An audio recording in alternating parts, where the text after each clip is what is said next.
Third down and 7. This one is launched from McLaurin. He's got it. Touchdown.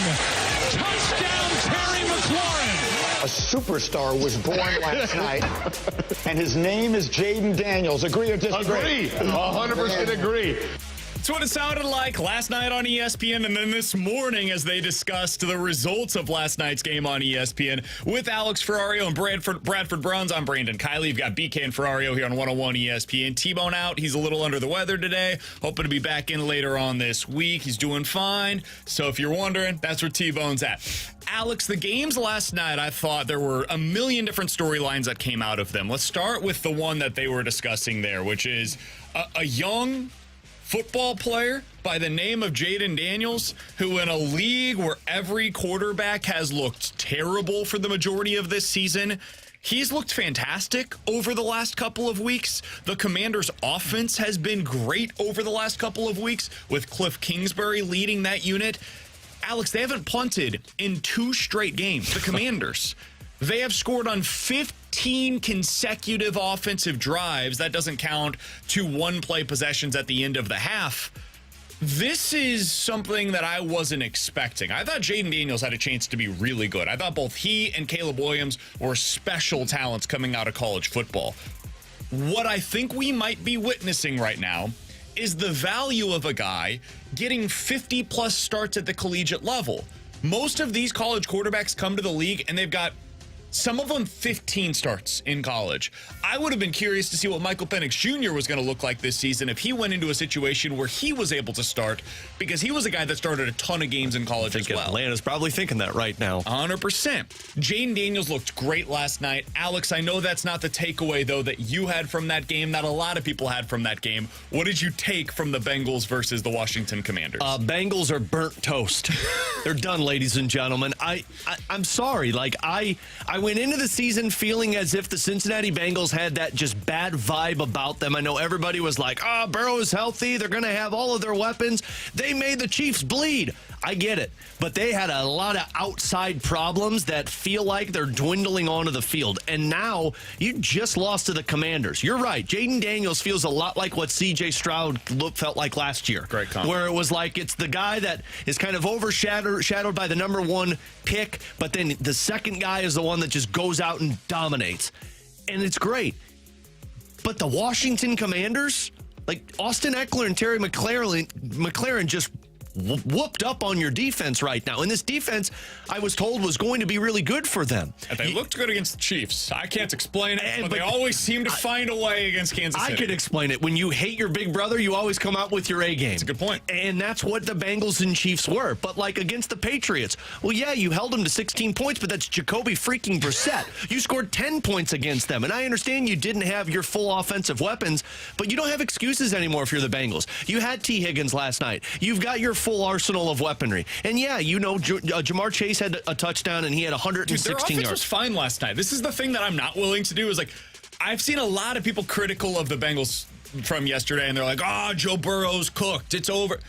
No, man, they put up 33 points. Joe Burrow threw for 325 yards, 3 touchdowns, no picks. Jamar Chase looked like the Jamar Chase of old. The running game was mostly fine over the course of that one. It was the defense that got absolutely shredded last night by Washington. And that's my problem. One game it's this, one game it's that. You can't, and look, maybe they click it later on in the season. I expect you to go out, although I don't know. Andy Red Rocket out there is just heaving touchdowns left and right. But then you got the Ravens, and then a little bit later on, you've got the Eagles. A little bit later on, you got the Ravens again.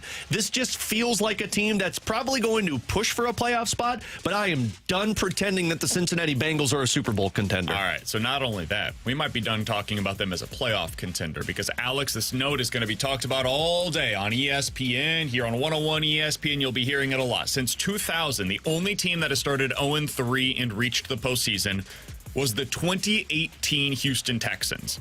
They finished that season 11-5, so they finished 11-2 over the course of the final 13 weeks of the year. They won the AFC South that year, but they were playing in a bad AFC South, and that has to be taken into account.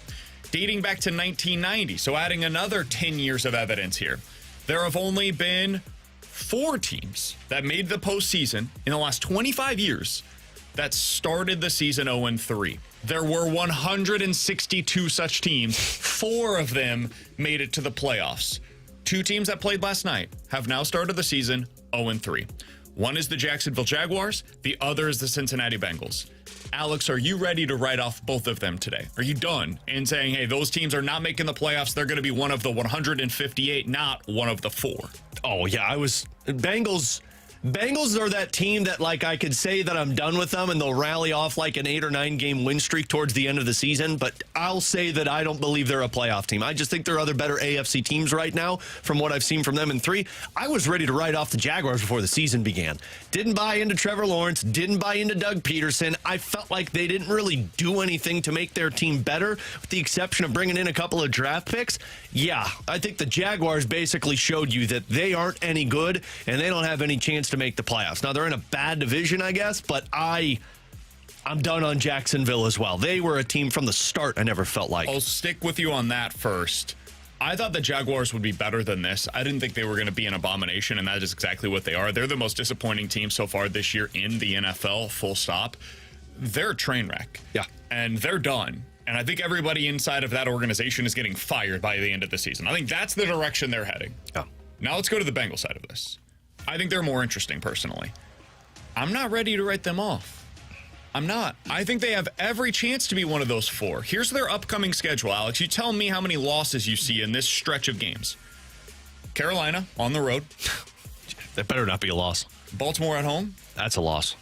I don't know, man. I could see that going either way. I'm not all that I just wasn't so far with Baltimore either. I'm not, but I wasn't impressed by Cincinnati's defense. But, Totally fair. I mean, from one game to the other, they could be a different team. I think that's a coin flip game. I'm with you on that. On the road at the Giants. Yeah, they'll win that one. On the road at the Browns.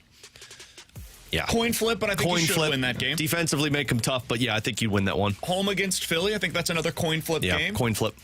And then Vegas at home. The next 6 games, if they went 6-0 in them, I don't think anybody should be shocked. I wouldn't pick them to go 6-0, but 4-2, 5-1, very much on the table for them. Then they've got games down the stretch against Pittsburgh, at Dallas, who I'm not super impressed with so far this year, Tennessee, Denver, another one against Pittsburgh.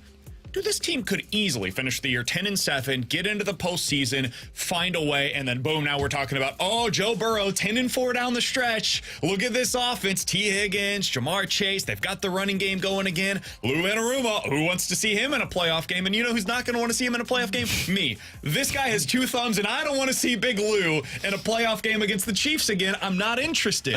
I am not calling the Bengals dead. I think you're just scared. So many people are writing them off today. I'm not doing it. That dude is one of the very few guys that I am unwilling to say is out of the fight early in the season. I know they're 0-3. I know history says it's over already. I'm not willing to go there. Not today.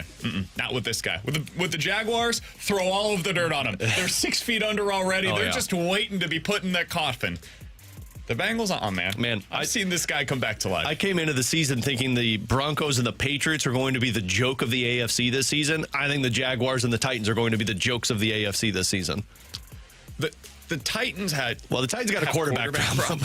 Which I kind of argue the Jaguars have a quarterback problem too, but also a defensive problem. I saw earlier today, somebody put up a side-by-side comparison of what Trevor Lawrence has done since entering the league and what Daniel Jones has done since entering the league. Dude, it was the Spider-Man meme. They were the same guys, production-wise. Hey, guess what? Both teams paid those guys. Now, you look at them, and you watch them on the field, and you could see, okay, one of these guys is better than the other, and it's not Daniel Jones. I'm sorry. That guy stinks. He's not very good. I don't know what to make of Trevor Lawrence at this point. I do think it speaks to, and I know Doug Armstrong has talked about this a lot, how organizations fail young players more than young players fail the organization. The Jaguars are failing Trevor Lawrence. I agree. I don't know if he was ever going to be what he was cracked up to be, but I do think he should be a whole hell of a lot better than this. Alex, an organization that has built up a young player is the Bills and what they've done with Josh Allen. Because as much as we're going to talk about what Jaden Daniels was able to do last night, and we should, let's not lose sight of who's probably the front runner after 3 weeks. It's super early to even talk about this, but after 3 weeks, the front runner of the MVP is probably Josh Allen right now. 100%. What are you seeing from him, and how surprised are you that after trading Stephon Diggs this offseason, getting rid of a bunch of their older veteran talent on the defensive side of the ball, they look like arguably so far this year the best team in the AFC. Yeah, I have been really surprised because I thought the team was taking a step backwards. But Josh Allen, I think we're seeing a brand new version of Josh Allen. And there's no coincidence. Last night I saw them talk about it's the first time in his career that he's gone the first 3 games of the season without throwing an interception. Now think about that. The Josh Allen we know is typically throwing at least 1 interception per game. And he's never done it through 3 games. And he's done that now against Jacksonville, Miami, and Arizona. Now, I understand not 3 juggernauts out there, but you not only take that into consideration, but just witness how all 3 games have gone for Josh Allen and the Bills to start the season. Cardinals game, they had no air game offensively, nor did they have a running game. And what did Allen do? He just went instant Hulk mode, and he said, I'll take it myself, and scored 2 rushing touchdowns. The next game, he only throws 1 touchdown and 139 yards, but the running game dominates.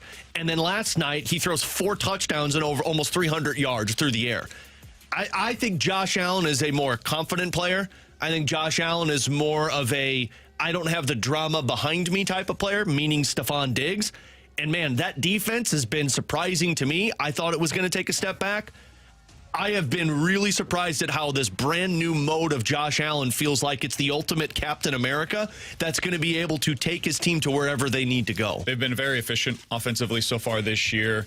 If you look at scoring percentage on their drives, they're top 5 in the NFL. Points per drive, 2nd in the NFL so far this season. They've got a top 10 defense in that regard as well. They remind me so much of the 2022 Chiefs. Chiefs trade Tyreek Hill, go into that season. Now you've got Juju, MVS. They piece things together around Mahomes. They start to have more value, place more importance on the defensive side of the ball. They change the way they play. They're a little more physical. Man, all of that applies right now to the Buffalo Bills, and I think there are some lessons to be learned here from other teams that have elite-level quarterbacks. It's hard to find that guy, but once you do, and you get out of the rookie contract, then suddenly you have to go about things a little bit differently, and then you have to trust your veteran stud quarterback to go out there and elevate those around him. We're seeing Josh Allen has been capable of doing that. I'm not so sure some of these other guys are, but eventually I think C.J. Stroud is going to be one of those guys that is capable of elevating the players around him. We'll see with Joe Burrow if he's one of those guys. We'll see with some of these other guys that have emerged, to Lamar Jackson, for example, if they're able to do that around them. But Josh Allen, Patrick Mahomes, they're 2 that have shown an ability to do that thus far. Been very impressed by the Buffalo Bills. As of today, they've been the best team, in my opinion, in the AFC. I think the Bills are the team that everyone thought the Bengals were going to be this season, to where it was like, oh, it's going to be Bengals and Chiefs. They're going to be the dangerous ones. And I think the Bills have taken that crown already. Do you think they're better than the Texans? The Texans were your squad coming into the I do. Because I don't think that it has anything to do with the quarterback. I think it has everything to do with that offense. And it was what I was worried about. You have too many mouths to feed. And then you got the injury on top of it, and their defense didn't improve. But, yeah, I think the second best team right now in the AFC, because I still can't unseat the Chiefs for how they played. I think the Chiefs will be the best team by the end of the year. Today, the team that's playing the best is the Bills. But I think those are your top 2 squads right now. And frankly, I think there's a tier drop-off beyond those 2 teams. He's Alex Ferrario. That is Bradford Bruns, and I'm Brandon Kiley. 314-399-9646 is the Air Comfort Service text line to get involved in the show. You guys can check us out on YouTube as well. YouTube.com/101ESPNSTL. That is where the Graveyard Chat is off and running today. So check us out over there. You can always see us on YouTube after the show as well. Again, YouTube.com/101ESPNSTL. Coming up next, we're going to talk about the Blues because Zack Bolduc might be the X factor for the 2024 Blues. What's his role going to be if he is on this team? We'll talk about it next here on 101 ESPN. It's time for a DraftKings at Casino Queen Redbird report on 101 ESPN. McGreevy tries to make another big impression. I'm Bradford Bruns with your Redbird report. For the first time since July 31st, 24-year-old righty Michael McGreevy gets a starting assignment tonight. St. Louis kicks off its 3-game set against Colorado at 7:40. McGreevy's MLB debut came during that aforementioned series finale versus Texas. He tossed 7 innings of 1-run ball, then scattering 5 hits while walking just 1. More recently, number 36 logged 3 scoreless relief frames, stifling Pittsburgh last Wednesday. McGreevy's mound counterpart here, Ryan Feltner, Bud Black's hurler, has been dynamic this month, posting an ERA below 2 across 3 appearances. The Redbird report is presented by DraftKings at Casino Queen. Play, stay, dine at DraftKings at Casino Queen.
is exactly where you want to be listening to us. It's BK and Ferrario, live from the Car Shield studio on 101 ESPN.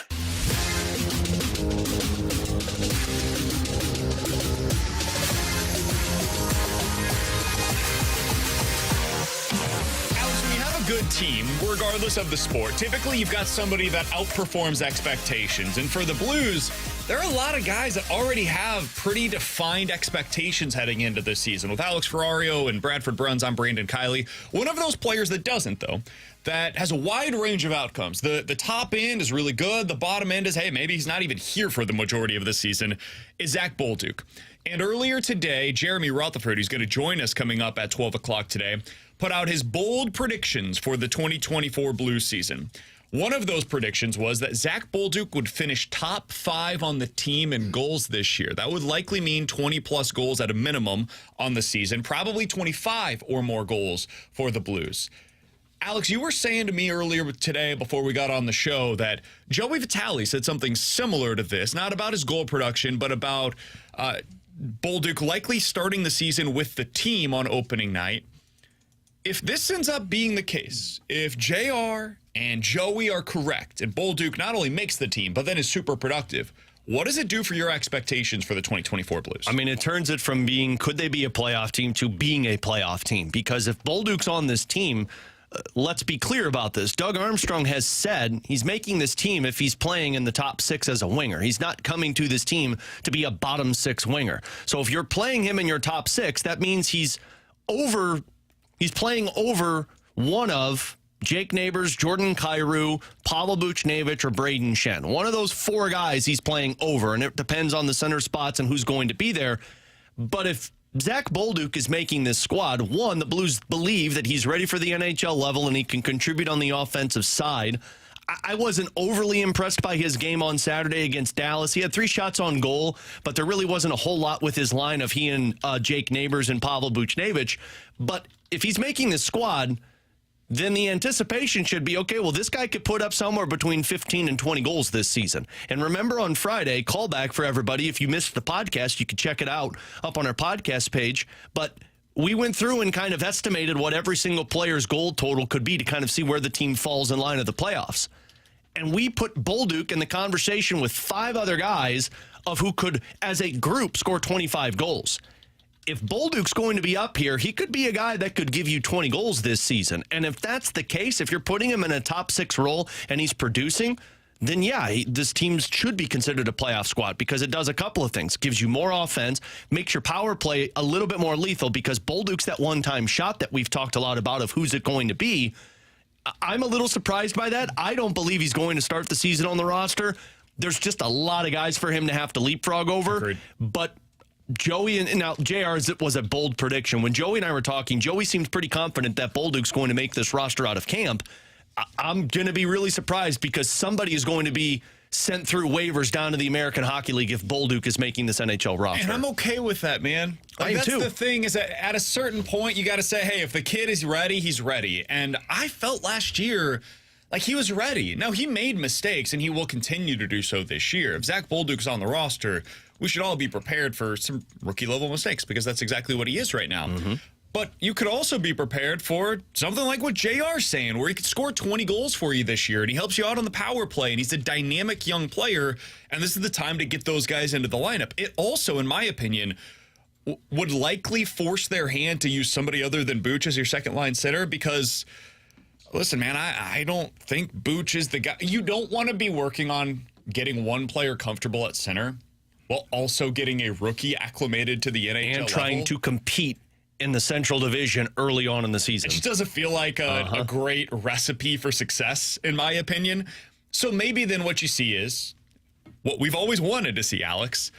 Thomas, Kyrou, and Neighbors is your top line.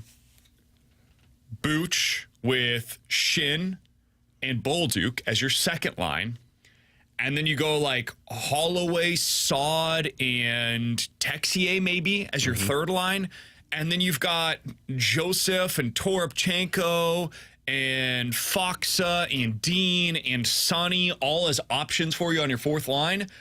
You're dynamic. You've got some size down the middle in that scenario. You've got a third-line center, in my opinion, in Texier that brings a little bit more to the lineup in that capacity than what you would have otherwise had with a Faksa. I think it really opens things up for you if you have Zack Bolduc here, or if Dvorsky were to make the roster. I just don't see that as being particularly likely right now. I don't either. I don't see both Bolduc and Dvorsky making this roster out of camp. I think that's a good thing for this Blues if Bolduc makes this team out of camp because, one, he's outplayed a couple of people. It really comes down to what the role is going to be because, again, this isn't a coming to the roster. I think your third line might actually be set because the line combinations that they keep using, and they used at a preseason game, is Dylan Holloway, Radek Faksa, and Matthew Joseph. And Bannister seems to love that combination. They used it in that game on Saturday. Or, I'm sorry, they used it in that game on Sunday. And I think, Holloway was the one that scored the goal on the power play. So I think that's probably your third line combination. Your fourth line's probably set. The real battle right now is in your top six. And you'll start to get a clear picture once guys start to get sent back to juniors hockey in the American Hockey League. By those last 3 games, you're probably going to get a better sense of the real competition that's taking place. But I wouldn't be surprised tomorrow if we see Zack Bolduc play in another game and play with Thomas and Kyrou on the top line. It's the one that we saw on day 1 of training camp, and we were like, well, this is a good thing for Zack Bolduc. And now it's going to be, you played your first game with Pavel Buchnevich and Jake Neighbors. The second game you play with Thomas and Kyrou in preseason action. And if you continue to have success with that, it's going to be really hard for this coaching staff to say, I think we should send them down if you're outperforming some of these guys who are going to be in third or fourth line roles. So the other thing that we need to discuss as it pertains to the St. Louis Blues, Alex, is you're never going to believe this. I know that people in our audience are also going to be shocked. But Dom from The Athletic. Not this guy again. Come on, man. Is not buying into your 2024 St. Louis Blues. Hold on. This is my surprise face. We'll use that as the cover for our photo today. Please do today. YouTube. I don't know. I try and avoid The Athletic at all costs when Dom's pieces come out there. Right, so here's what he wrote. He was taking his overs and unders based on point totals for the 2024 season. Oh, well, he was sent this idea, and they were like, cool, Blues under. They're like, Death, taxes, and my model doubting the Blues. St. Louis was a bit of a surprise last year, earning 92 points, and I'm not totally convinced that they can repeat doing so again. St. Louis has an average penalty kill last year, but was bottom 3 at 5-on-5 in expected goals, worse than the Anaheim Ducks or the Columbus Blue Jackets, and had pretty much wretched power play overall. If not for an out-of-nowhere renaissance from Jordan Binnington, things would have been a lot worse for the Blues last year. You see that little dig that he did there, Bradford? Out-of-nowhere renaissance by Jordan Binnington. He continues. The Blues did make some intriguing additions during the summer that might shake things up a bit, but it feels like last season was closer to a false bounce than anything real. He's taking the under on the Blues point total this year, which is set at roughly 86.5 points. Alex, I know that you're going to disagree with Dom in his assessment, but he does bring up some interesting numbers there.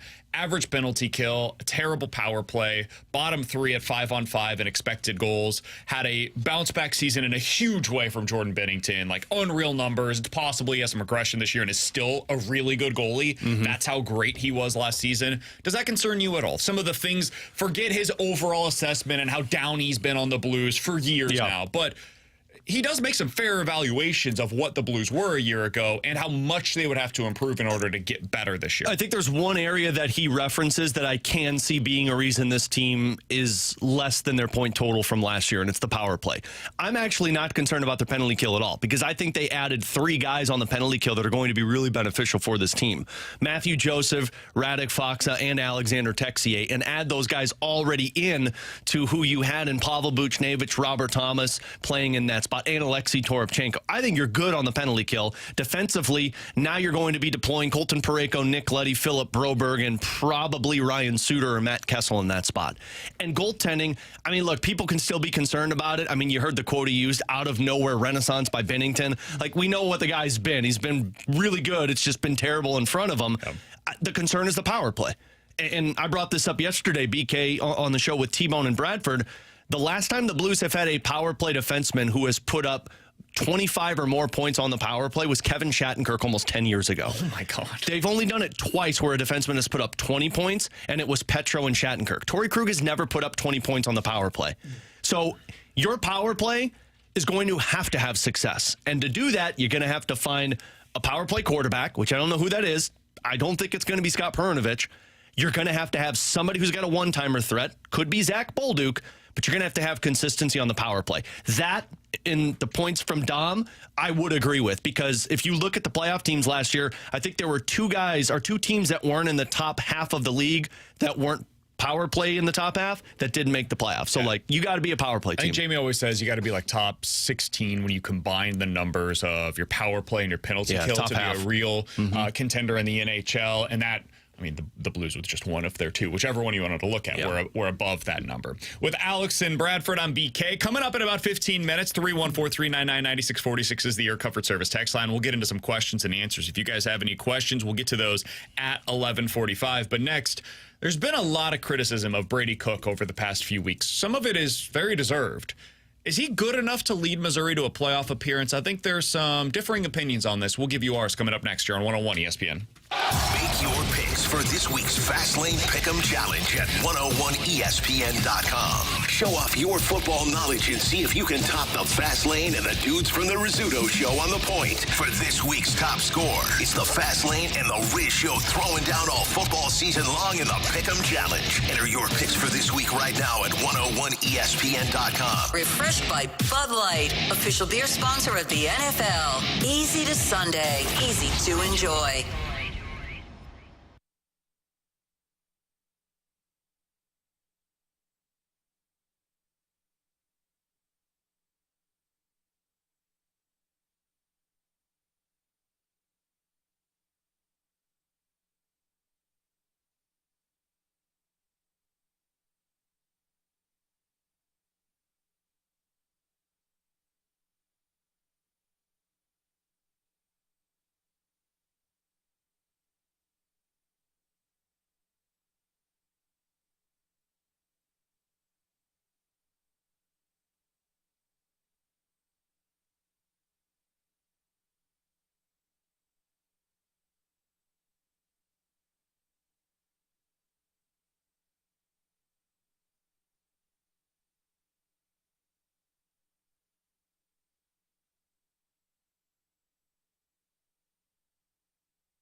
Alex Ferrario back with you, along with everyone's favorite insurance agent, Tracy Bibb. Her and her team at Allstate taking care of you and your family with your car and home insurance. And Tracy, it's been a wet one over these last couple of days. Of course, it's going to start getting colder sooner or later, and it's why people need to check in on their insurance coverage. They absolutely do. And right now in Missouri, we have a brand new auto product. So it is the perfect time to give us a call. Let us see what we can do for you on your auto insurance. We also have the brand new product in Illinois. So a great time to give us a call and check on that. If you have had a home claim and you've gotten a new roof, you're probably going to see your home rates go up. That is a perfect time to give us a call. We give a great discount for new roofs, and we're not that concerned about that claim that you might have had. So great time to give us a call. Let's see what we can do about your insurance. They're always there for you, making sure you're getting the most competitive rates, and they preach it's not a matter of if something happens, it's when something happens. So give Tracy a call today. Tell her you heard us talk about it on 101 ESPN. She'll walk you through the free non-committal quote. 314-328-4260. Again, that's 314-328-4260. It's no fib. You're always in great hands with the Bib. Tracy, thank you so much. Thanks so much. Go Blues.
can now watch 101 ESPN live on our Air Alliance Team Studio Cams. Catch every show live on our YouTube channel or at 101ESPN.com. 101 ESPN Studio Cams. Presented by the Air Alliance Team Heating and Cooling. Getting the job done quickly, correctly, 100% of the time.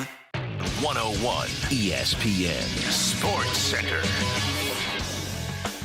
Cards make their way to Mile High City. I'm Bradford Bruns with your Sports Center update, driven by Johnny Londoff Chevrolet and Johnny Londoff Autoplex. St. Louis kicks off its final road trip of 2024 tonight, sending Michael McGreevy up against Colorado at 7:40. The 24-year-old hasn't started MLB-wise since July 31st. That outing produced 7 innings, just 1 run allowed. He also appeared in relief last week, blanking Pittsburgh over 3 frames. Elsewhere, Milwaukee visits those Pirates. Philadelphia will host Justin Steele's Cubs after clinching NL East honors yesterday. 101 ESPN, meanwhile, carries Mets Braves post fast lane. This Sports Center update was driven by Johnny Londoff Chevrolet and Johnny Londoff Autoplex. See them at londoff.com. Chevy, together we drive. Are you kidding me?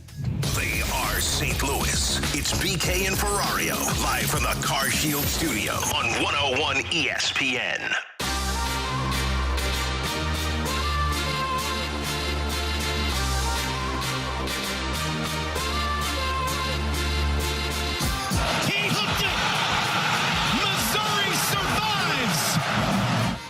That's what it sounded like over the weekend as the Missouri Tigers survive is the correct word to use there. Against the Vanderbilt Commodores, Diego Pavia, a really good quarterback, and I don't need to tell Missouri fans, he's able to do a lot of stuff with both his legs and his arms. He made Missouri's defense look bad at times in that game. But, Alex, that's not what the conversation has been primarily focused on over the past few days.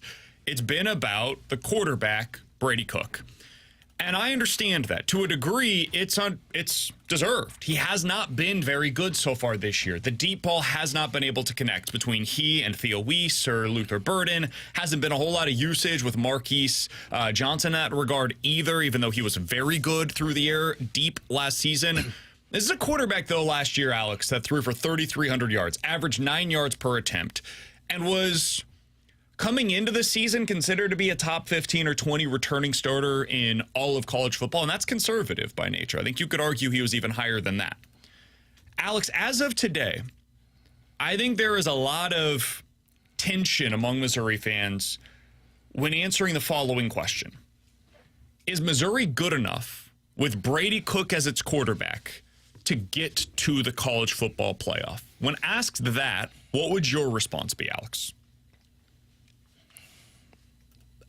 My response would be yes, but I'm still concerned. The reason it's yes is because I've seen him do it before. Last year, he figured it out. It wasn't pretty in the first 3 to 4 weeks, and then all of a sudden something was unlocked, and they were able to go off with that one. I think the Mizzou's problems are bigger than just Brady Cook. I think defensively they've got some issues. I think we saw a little bit of coaching issues in terms of some play calling and decision making at halftime.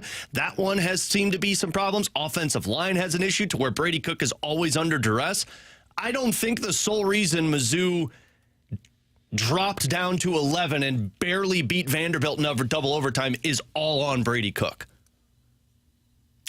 I think, BK, you mentioned the most specific, the most germane stat there with respect to Cook, and that's the fact that last season in that star campaign, he averaged 9 yards per completion. Now, this season, can you think of a singular play, a singular highlight-worthy play from Cook, a down-the-field strike that has resulted in glory for Missouri? That's the case, because otherwise, if you look at the surface numbers compared to last year, compared to, no, that's the thing, because last year, he had over 1,000 passing yards at this juncture. He had 7 touchdowns compared to the 4 this year.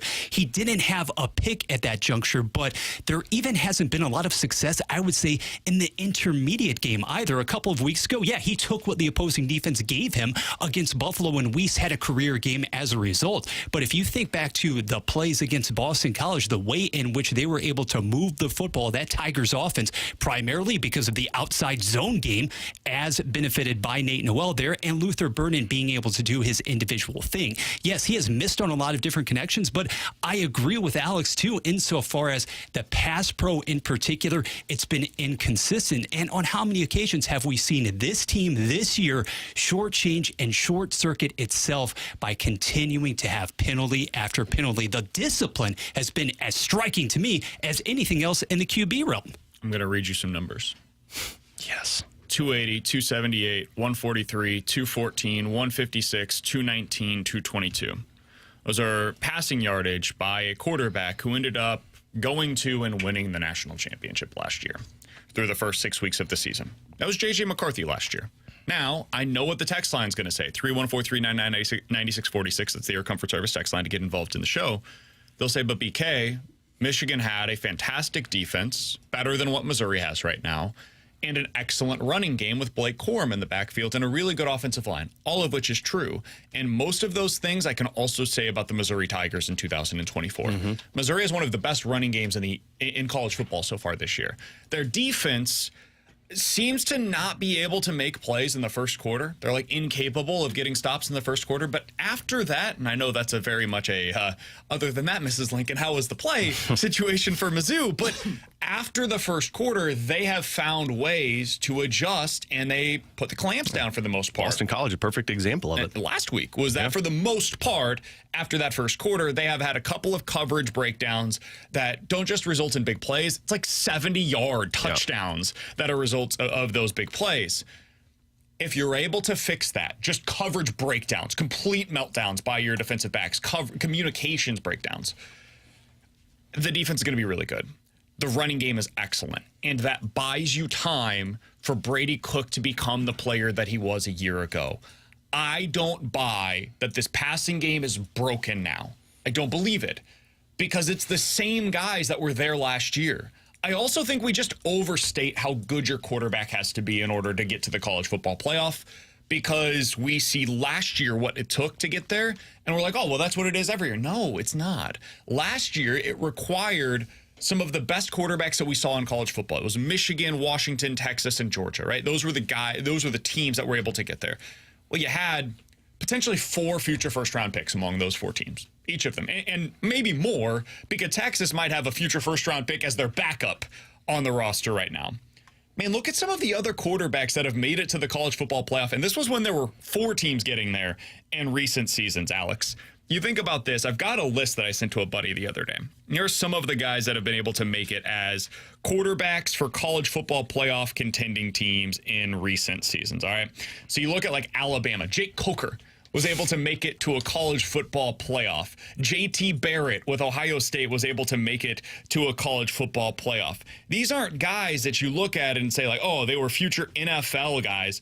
A.J. McCarron, Stetson Bennett, Max Duggan, Desmond Ritter, Cade McNamara led his team to the college football playoff. Jake Browning, Connor Cook, Trevor Knight.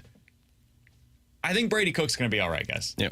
If he figures this thing out and starts connecting on deep balls, and I think he will and can, I think we're all going to look back on this like panic that has been ensuing for Missouri fans over the past 48 hours and say, whew, remember that time? That was wild, wasn't it? We were all losing our collective minds there for a little while. I think it's also a chance, too, that Mizzou took Vanderbilt a little lightly, feeling like you're coming off of a ranked opponent that you beat, and you're thinking like, oh, come on, it's Vanderbilt. Let's look a little bit forward here. And I know they said that they didn't, but, I mean, as much as you could look at Brady Cook and say, well, he hasn't completed those deep plays, and you haven't seen that 75-yard touchdown that you were expecting this year, he still also had the drive downfield against Boston College to give Mizzou the lead, and he also did the same thing in overtime against Vanderbilt. So as much as I can look at him and say, yeah, he's still not making those big plays, I also have walked away from Boston College and Vanderbilt to what you said.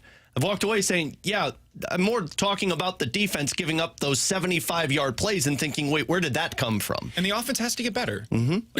Everybody, let's be clear. The passing game has to be better. Yeah. Because the running game has been excellent. It's been everything you could have expected. Nate Noel has now gone for 120-plus in each of the past two games that they've played against Power 5 opponents. The passing game has to start clicking. And if it doesn't, I'm going to look like a fool for coming on here today and defending Brady Cook. But I thought we all came into the season acknowledging what Cook was and what he wasn't. Brady Cook is a really solid college quarterback. And I think sometimes we as fans lose perspective on what that looks like.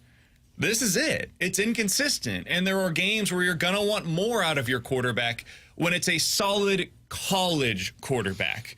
What I think a lot of people are anticipating for college football playoff teams, and we're going to have to reassess this as we get to the 12-team playoff, is they're like, oh, yeah, you need an NFL caliber quarterback to get you there. It's not true. To win it, you probably do. And so maybe Missouri's not going to win the national championship this season. Oh, that's a bummer. I would like them to, but not every team can reasonably anticipate that for their squad. Burden is an NFL player, though, and he can make your quarterback look better. They need to get him involved more. They need to get Theo Weiss more involved down the field. They need to get Marquise Johnson back into the lineup, healthy, and getting him more involved down the field again. And whenever those things happen, man, I think this offense is going to look really good. It starts in about 12 days against Texas A&M. We'll see them this weekend. They're only like a 3-point favorite against Arkansas, who I don't think is particularly good. Alabama has a huge game this weekend head-to-head against Georgia. We'll see what they look like in that one. That's another big game for Mizzou. And then the final big game that has been slated for Missouri is against Oklahoma on November 9th this year. Oklahoma right now is an underdog on the road against Auburn, who is not good at all, and they just switched over to a true freshman quarterback. So a lot of the discussion about Mizzou was about the running game, was about the talent that they bring back, but it was also about the schedule. It's just the reality of it. Missouri doesn't have a particularly difficult schedule relative to SEC standards.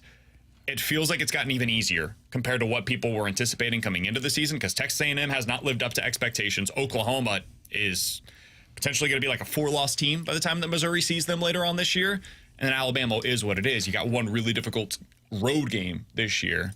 If you're going to be able to make it to the college football playoff, this is what it should look like. I mean, you just hit the nail on the head at that point in November. Who's to say that Oklahoma won't be completely irrelevant in the grand scheme of things by the time the Sooners arrive in Columbia? But going back to your point for a second, Alex, about what you referenced as far as Cook and the most opportune time still making those throws, the difference this year has been that for the better part of 4 quarters in a single game to game, we haven't seen the consistency. And that's what I'm looking at with the bye week with which to prepare BK, with the Texas A&M defense. Defense is the calling card, as we well know, courtesy of Mike Elko. How many adjustments are going to be made versus just indicating a little more patience, too, because there was a great deal of patience on display, especially in that win over Buffalo, taking what the opposition gave you, working the underneath, and then sooner or later, you know that the speed, the vertical threats are there. You just have to hit on those big passing plays sooner or later, because you're not going to be able to get that same sort of output week in and week out from Nate Noel. He's been fantastic, but remember, at the beginning of the season, I would say in fall camp,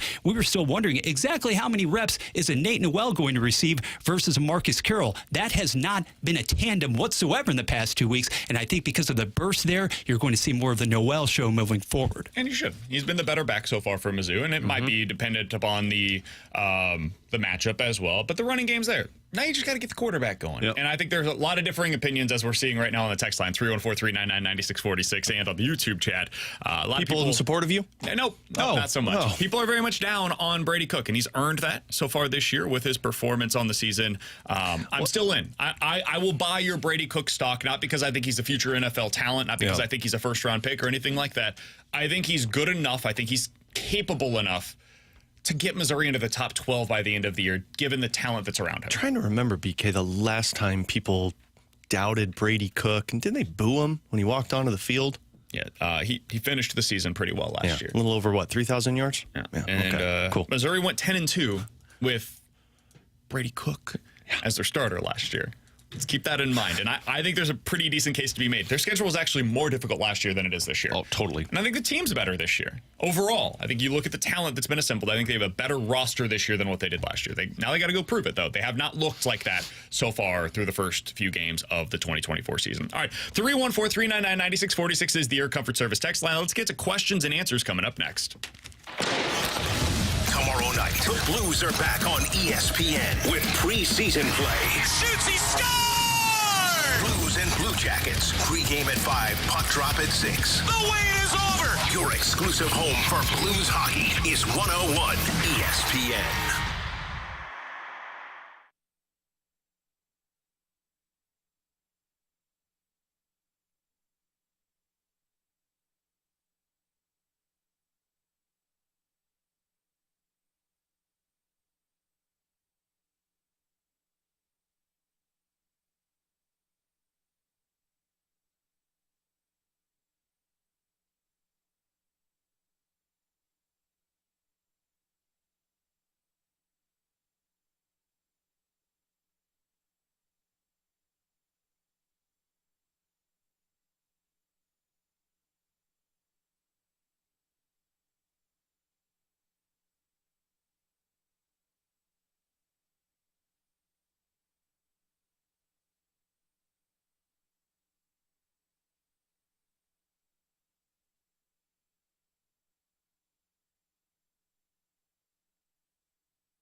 giving you the picture, the real big St. Louis sports picture.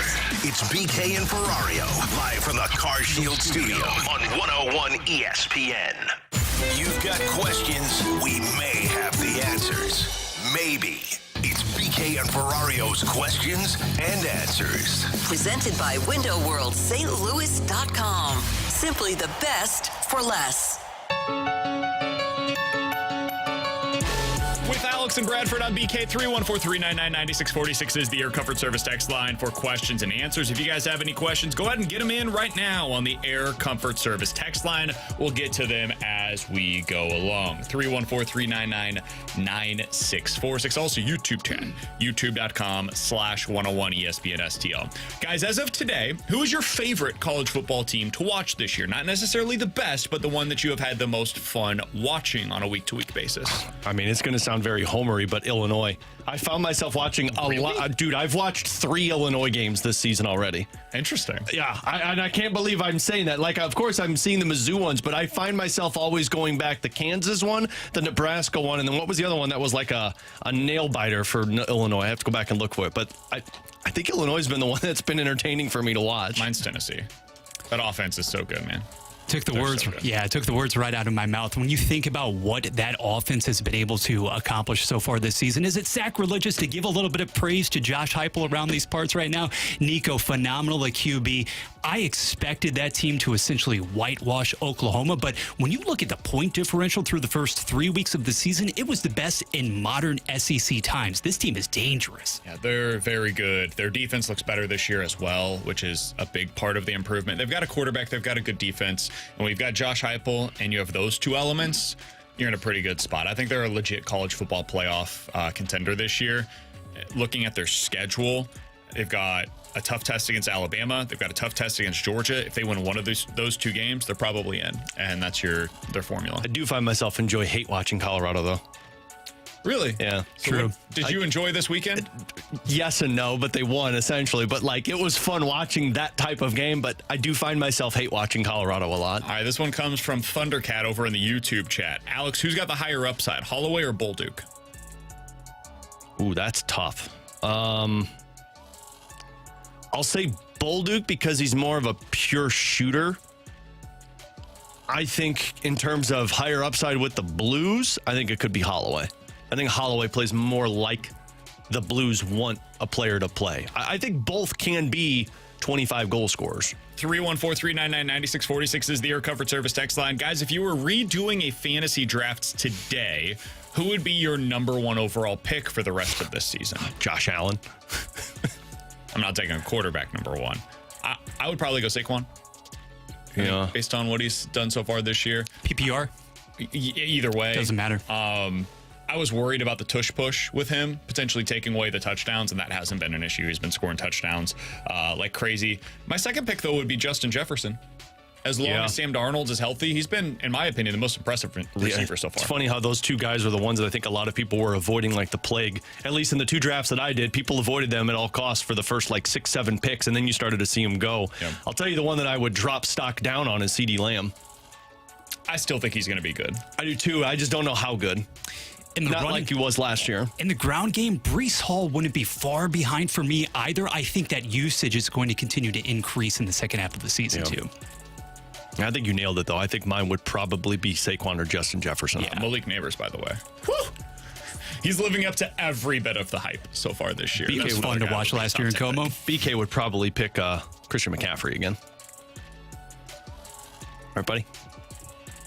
To say that I'm frustrated with the way that this has been handled would be quite the understatement. All right, last thing here. If you had to rank the 3 most important positions in the NFL in terms of modern teams' success, what would you go with? Quarterback's number 1. We all agree with that, I'm assuming.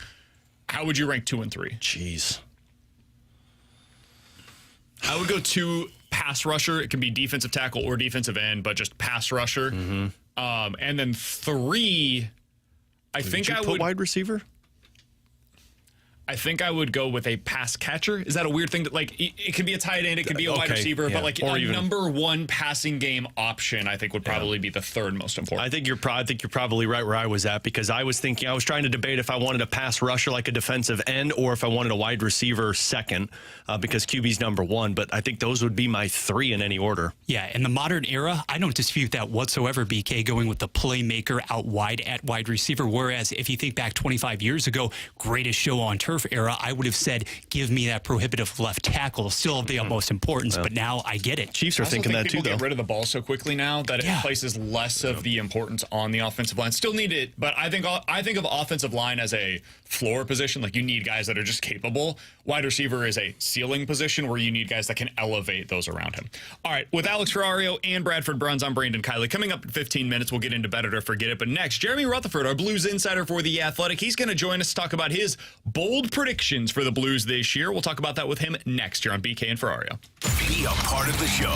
Text the Air Comfort Service Heating, Cooling, and Insulation text line at 314-399-9646 on 101 ESPN. Alex Ferrario back with you to talk about my friends over at Classic Air Care. It's time to give them a call, making people comfortable since 1926. And now that we're starting to get into the winter season, you're going to be turning your heater on.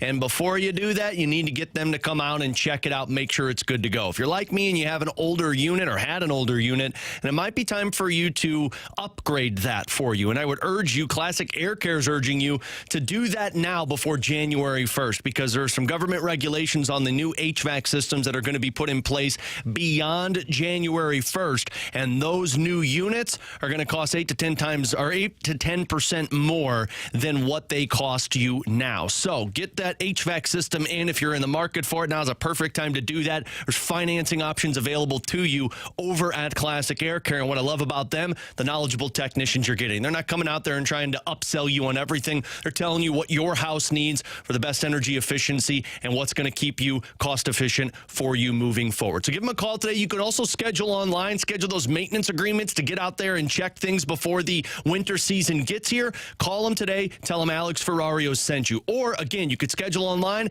Classic Air Care. That's classicaircare.com. Trading your car at a dealership? Get serious. Your car is worth more and they want to pay you less. Get full retail value without the retail hassle at sellmycarstl.com. With a new convenient location on Manchester Road in Bowen, that's sellmycarstl.com.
Hear every St. Louis Blues game right here. WXOS HD1 East St. Louis, 101 ESPN. We're right back to more of it. It's BK and Ferrario, live from the Car Shield studio on 101 ESPN.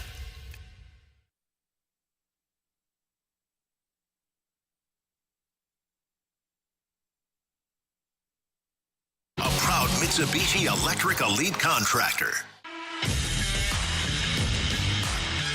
It's always a great time of the year when Jeremy Rutherford releases his article on his bold predictions for the St. Louis Blues. He put that out earlier today. You can read it over at The Athletic alongside Alex Ferrario and Bradford Bruns. I'm Brandon Kiley.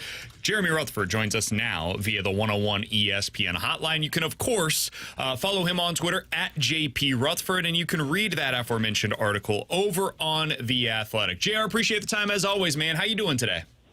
Good, boys. How you guys doing? Doing great. So let's get into this. You put out your bold predictions. We were talking about one of them earlier today, which is that Zack Bolduc will finish top 5 on the team in goals this year. JR, what's your level of confidence in this bold prediction, and how does it happen? Yeah, that's the fun part about doing the bold predictions, right? You don't have to be right, and in fact, you can be way off. That was a Ferrario bold one. The one thing is you forget about these articles as January, February, March roll around, but then the readers don't let you forget about them because they'll come back in a tweet come March. So just tried to have some fun with it. And listen, some people have read these in the past, and there's been some wacky predictions, like Jordan Kyrou will break Red Berenson's 6-goal game record, so on and so forth. I tried to keep these somewhat legitimate. And with the Bolduc one, I just feel that here's a player who's ready to break out. We saw a glimpse of it last year at the end of the season. We saw him at the prospect showcase. Of course, yes, you expect him to look like one of the best players in a prospect tournament. He's looked good here in camp so far. Doug Armstrong has talked about the possibility of him cracking the top 6 if he could win a job in camp in that top 6, which there's opportunity there. You can shuffle the top 2 lines around any way you want to. There's still an opportunity that if he plays well, he could be in that top 6. Now, could he be in the top 5 in scoring? Maybe not. That means 25 goals at least. Probably that's what the top 5 was last year. But we saw it with Jake Neighbors last year. He surprised a lot of people. It's possible with Zack Bolduc. The real question, Jared, is did you pass along your bold prediction, probably the boldest prediction of the Blues making the playoffs, to your colleague Dom, who thinks they're going to be an 80-point team this year? Did that come out yet? I didn't get a lot of hate mail about I missed it, but of course BK had to make sure that I saw it. Well, I knew it was coming at some point, and I knew what his point total was, so I was waiting for the wrath, but I did not see that it was released. Hey, listen, I think this is a better team on paper, but beyond that, if you look at some of the characteristics of this team, they're faster, they're bigger, and they're willing to engage physically. I just spoke to a couple guys about that. Dylan Holloway, Matthew Joseph, 2 newcomers. Looked like they're playing on the 3rd line so far in camp. They're on the outsides of Radek Faksa in the middle. They could bring a different element to the Blues than we've seen these past couple of years. And so if your big guys produce, it's a huge if, but Pavel Buchnevich told me that the other day in the article where I wrote about him. He said our big guys have to perform. And so if you get that from that top 6, I think you got a bottom 6 that Doug Armstrong's done a lot of work on and can bring you a different element. You bring in Broberg. Now your top 4 is more secure defensively. And then another if here, if you can get Bennington and Holford to play the way they did last year, I think this can be a playoff team. All right, we're talking to Jeremy Rutherford here on 101 ESPN. JR, I'm relatively positive about the team heading into this season. I do have some questions, though, about this center situation that they have. They've got a lot of options, but I don't love Pavel Buchnevich at center again. We've talked about that in the past. I also am a little surprised that it seems like Radek Faksa, as of today, is probably the favorite to be the 3rd-line center. And this is a guy that has not put up more than 20 points in a regular season since 2019. What do you make of what they're expecting out of Faksa, especially early this year, if that is the case and he's their 3rd-line center, JR? Well, I think that what you do is you bring in options and you let it play itself out. I'm not a huge fan of Buchnevich at center also, but as he pointed out, as the team has pointed out, they had a .600 winning percentage with Buchnevich in the middle last year. And then you bring in Faksa, who's had a good career in Dallas. Is he the fastest? No, but Doug Armstrong pointed out that they put the 2 guys on the outside of him that I just mentioned with Holiday and Joseph, who if they can bring that element, and you have Foxa working down low in both ends, he's done that in Dallas. And again, he's probably towards the end, and that's one of the reasons why Dallas let him go. But he's a guy who I think can come in and be an okay third-line center. And you know what? If somebody else comes in, like a Texier who was at center today in practice, and takes that job or wins that job, and Foxa becomes your fourth-line center, then so be it. But I don't think it's all based on points and what they can produce. We've seen Blues teams in the past who, if they can get that production from those top six guys, it's not necessarily something that you have to have from that third-line center.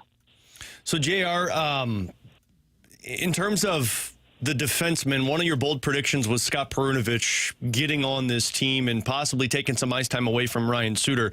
And I know it was only one preseason game, but watching him on that Sunday matchup against the Utah Hockey Club, it just didn't feel like Scott Perunovich was taking the opportunity in front of him. Now, I don't know how this is going to play out. They may carry 8 defensemen and keep Scott Perunovich with them. But what do you put the chances of him making this NHL roster at right now? Well, it's a very valid point, and I want to point out that's probably the one I've caught the most grief on in the bold predictions. But I'm thinking more big picture than what we saw the other night. Sure, we saw that game, and it wasn't that impressive from that standpoint. But you talk to Scott Perunovich, and he realizes that if he doesn't put up, it's going to be time to shut up. So. You look at Scott Perunovich and the attributes are there. Does that mean they're going to all stick out and impress people and he's going to make this roster and he's going to, like I made the bold prediction, unseat Ryan Suter? It may not happen. But here's a guy who I think has those skills. And for the past couple of years, we all know the story with the injuries. He hasn't been able to show it. Now he's healthy and he's going to get this opportunity in camp. And, yeah, again, not the best showing the other night, but I'm still kind of looking big picture with Scott Perunovich. I can totally understand where people are coming from with the fact that Scott hasn't done much with his chances, still looking for that first goal in the NHL. I still see a player who's got some skill, and he just needs to get that confidence, needs to get something going before he can show you who he is. Final question that I've got for Jeremy Rutherford. He's the Blues insider for The Athletic and 101 ESPN. He's joining us here on BK and Ferrario. JR, Philip Broberg is one of the storylines going into camp and has been thus far. It's incredibly early, I understand that. But from your conversations, whether it's people around the team or what you have seen yourself on the ice and the limited action that you've been able to see from him, what have you seen from him and how does it compare with what you had previously heard about his game? Yeah, just a big guy, first of all. Skates well, just like we heard when the offer sheets didn't get matched. And he started out the camp with Justin Falk and, played Sunday with Colton Parayko. I talked to Broberg a little bit today after practice, and obviously he's not going to, break down each player and who he'd prefer to play with. But he said he likes playing with Parayko. Like we all say, he said he's huge and he just does so much. And so, we saw him with Falk, as I mentioned, so I made a bold prediction today saying that we could see him all season in that second pair. Guys, there is certainly the chance that Philip Broberg plays in that top pair with Colton Parayko. But I think right now what they're doing is they're having Nick Leddy skate with Theo Joseph, who's looked really good, and he's got a chance to make this team. So you play him with a guy like Leddy and see what he can do. So, I think in camp they're still trying to figure things out. I personally think that with the connection that Leddy and Parayko had last year, keep those two together, at least at the start. You got that chemistry with those two. Broberg with Falk, that'd be a good partner for Justin Falk. And then if he plays well, then you see what happens and maybe you move him up. But he's still a young guy, still breaking into the league.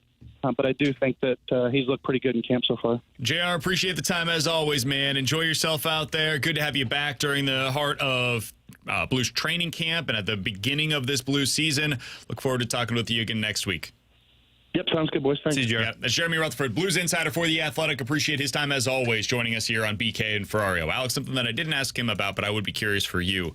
The Blues put out their rush lines earlier today. Yeah. Walker, Dvorsky, and Kapanen was one of the lines for the B group, is what they call it. Mm-hmm. Do you make anything at all of Dvorsky centering that line and them kind of switching up the lines? I actually read more into his line mates than him. I think Dvorsky, I thought, was very impressive in Sunday's game. I think he had 5 shots on goal, which led the Blues.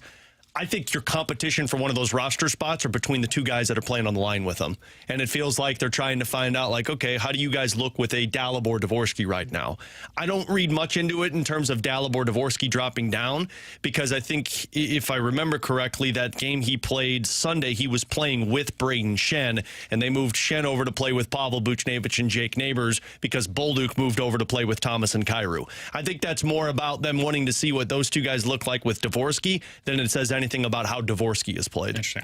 The reason why I was curious is because it does seem like they're kind of getting more toward the lines that they could start with this year. Like you got Neighbors, Booch, and Shin. That it's entirely possible that's your opening night second line. For the Blues. I'm not telling you they have to like that, but it's entirely possible that's the group they go with. I feel the same way about Holloway, Fox, and Joseph, who they're going with on the ice today. That one, I think you could pretty much set in stone of that's probably going to be what your third line looks like. I haven't seen what the other group is. So they just put it out, because this is the group that I think is probably going to be playing tomorrow night, but it's got Bolduc, Thomas, and Kyrou, Dean, Pekka, Toropchenko, Robertson, McGing, Peterson. I think what you're seeing is you're still seeing veterans with a rookie. Now, the exception is that Holloway, although I guess you consider Holloway still a younger player, but like you've still got, although I really guess you can't say that about Shannon Booch. Yeah, I think this might be them starting to get their line combinations. You know where Saad's going to end up? Saad's going to probably end up playing, if this is how they want to go with Booch, Neighbors, and Thomas, you're going to see Saad probably play with Thomas and Kyrou. Because I don't think you play Bolduc on a top line. And the reason why you have Bolduc in that line is the same thing that we said the other day. You want to find out what he can do. The reason that you have Broberg playing with Parayko is because there's no questions as to what he's going to bring with Parayko. You know what Parayko is. Let's find out with Broberg. Hey, with Leddy, why is P.O. Joseph playing with him? Well, we want to find out what's here. Like, what can P.O. Joseph bring to the lineup if we brought him into the opening night lineup? You're going to find out.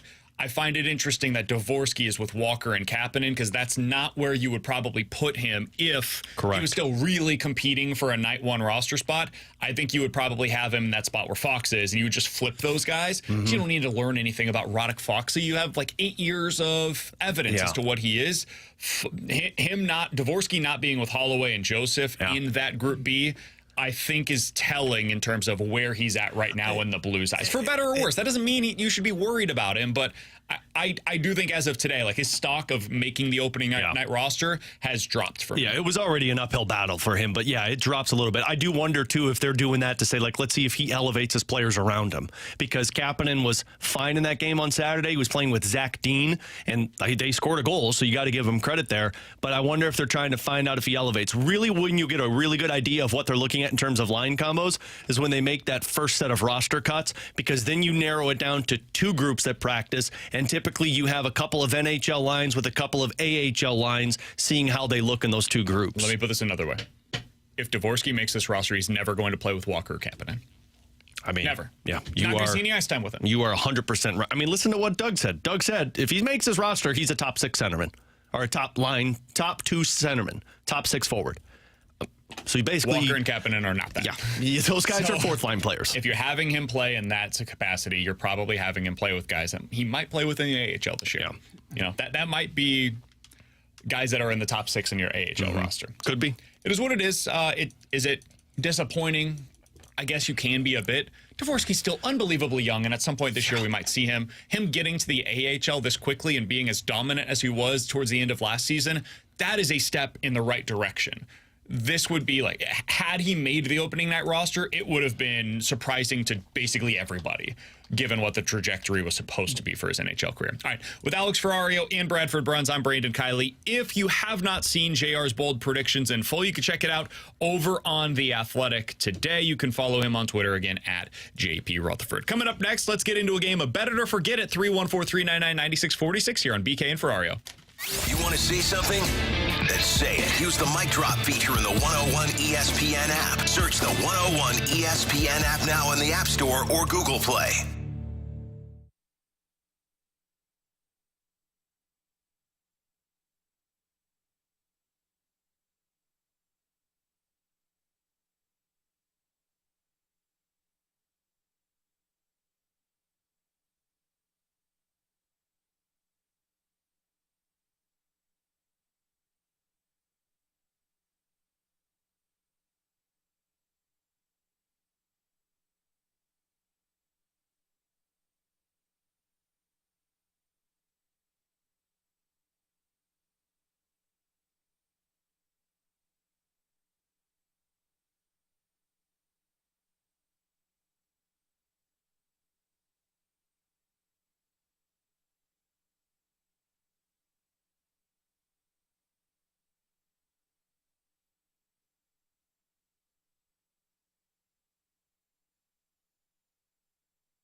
This is exactly where you want to be, listening to us. It's BK and Ferrario, live from the Car Shield studio on 101 ESPN.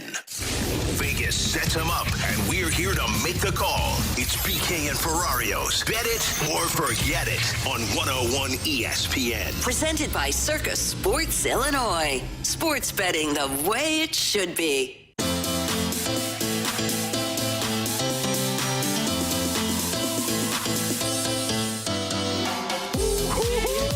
314-399-9646 is the Air Comfort Service text line to get involved in the show for Bet It or Forget It. If you guys have a scenario, we will tell you if we are betting it or forgetting it here on BK and Ferrario. Alex, I'll kick us off today.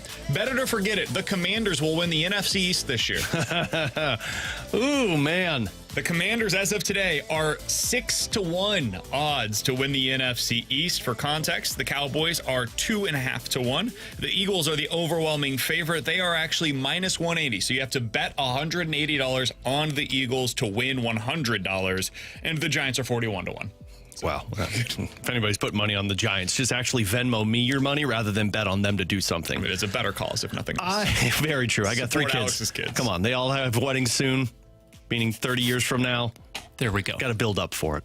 I'm going to forget this one, mostly because, and it's not because I think that the Commanders are going to be awful for the rest of the way. I just think one of the Eagles or Cowboys are at least going to figure this out somewhat. Like, the Commanders look good. The Commanders also do have some tough opponents that are going to be on their schedule, like the Ravens. Even though I don't really know what the Ravens are, I don't know how Jaden Daniels is going to look against that one. The Steelers, they will play the Eagles twice, then the Cowboys twice. I'm going to forget this one. I'm forgetting it because of the defense. That defense, we're going to talk about the offense a lot and what they were able to do over the past couple of weeks, and we should. The offense has been quite good.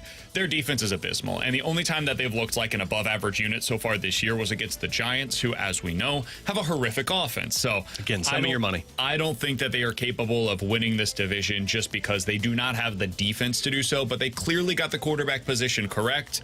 They are putting him in right now positions to succeed.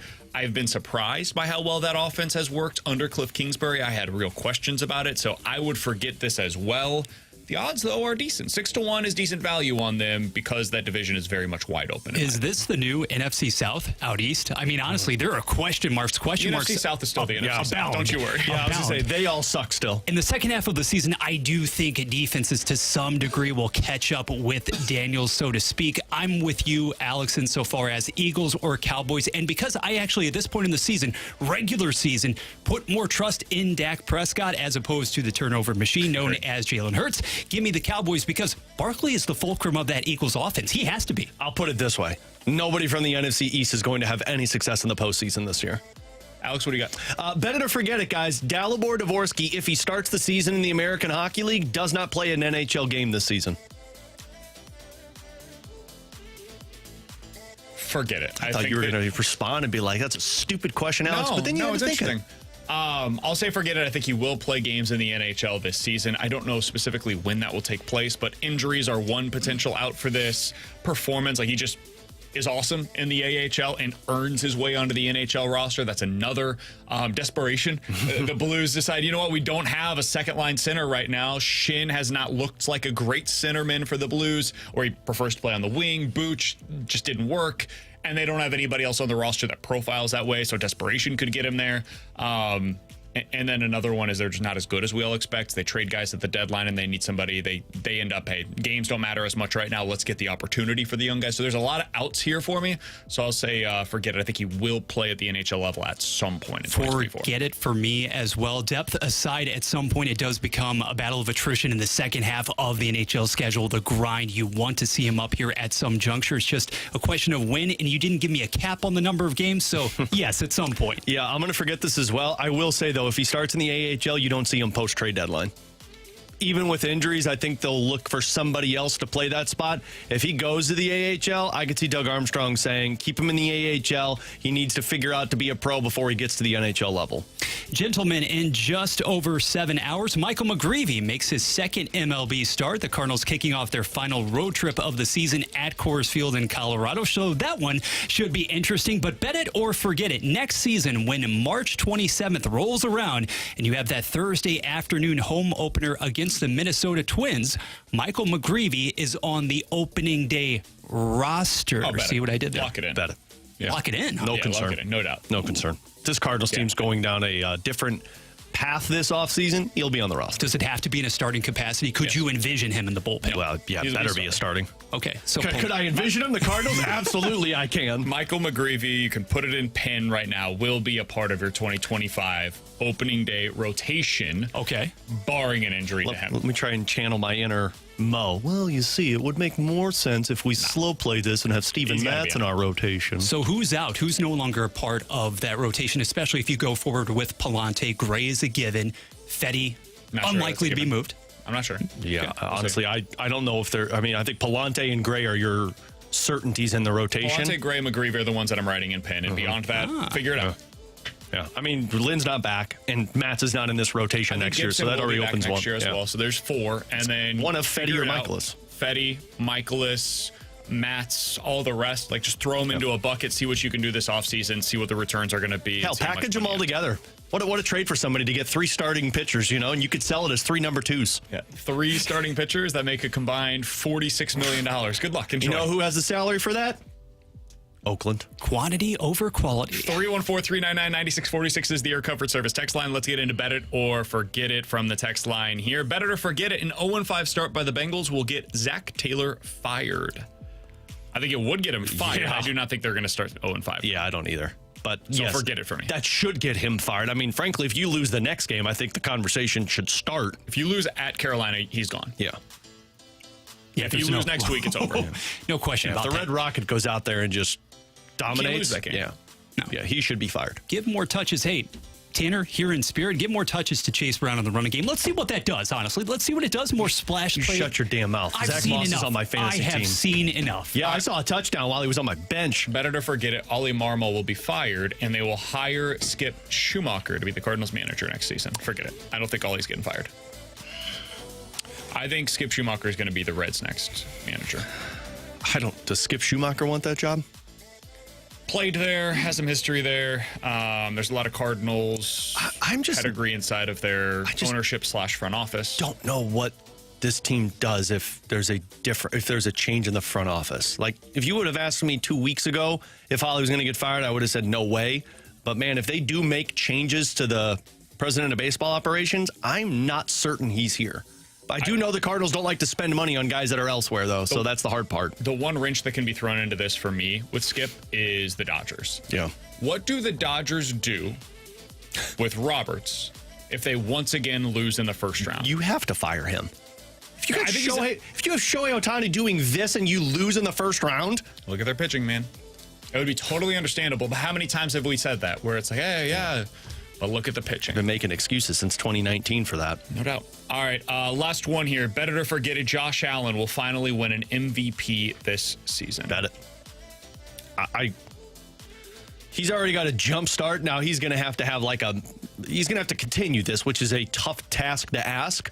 But Mahomes has been fine. Burrow has been terrible. Lamar Jackson hasn't been very good. And if Josh Allen wins 11 games, 12 games with his team playing like that, and nobody around him is looked at as a stud the same way that Stephon Diggs was, I'll bet it. This would be Josh Allen's year. This is the year, because even if the passing yards diminish somewhat, those counting figures on the ground, especially in the second half of the season in Buffalo, will be there. Cook is a nice option out of the backfield. They're giving him many more carries than they did at this point last season, but Allen absolutely in all different respects. Bet it. It's hard to see anybody else as of today as a legit contender for the award. If you're just looking at the Vegas odds, it's Mahomes and Allen tied at the top, plus 250. And then the next highest odds, the next best odds, are C.J. Stroud at 14-1. And he has not looked like an MVP. Mahomes hasn't played like an MVP either. He's thrown 3 of the worst interceptions that I've seen from him in his NFL career in the first 3 weeks of the season. So as of today, bet it. It's hard to see somebody else.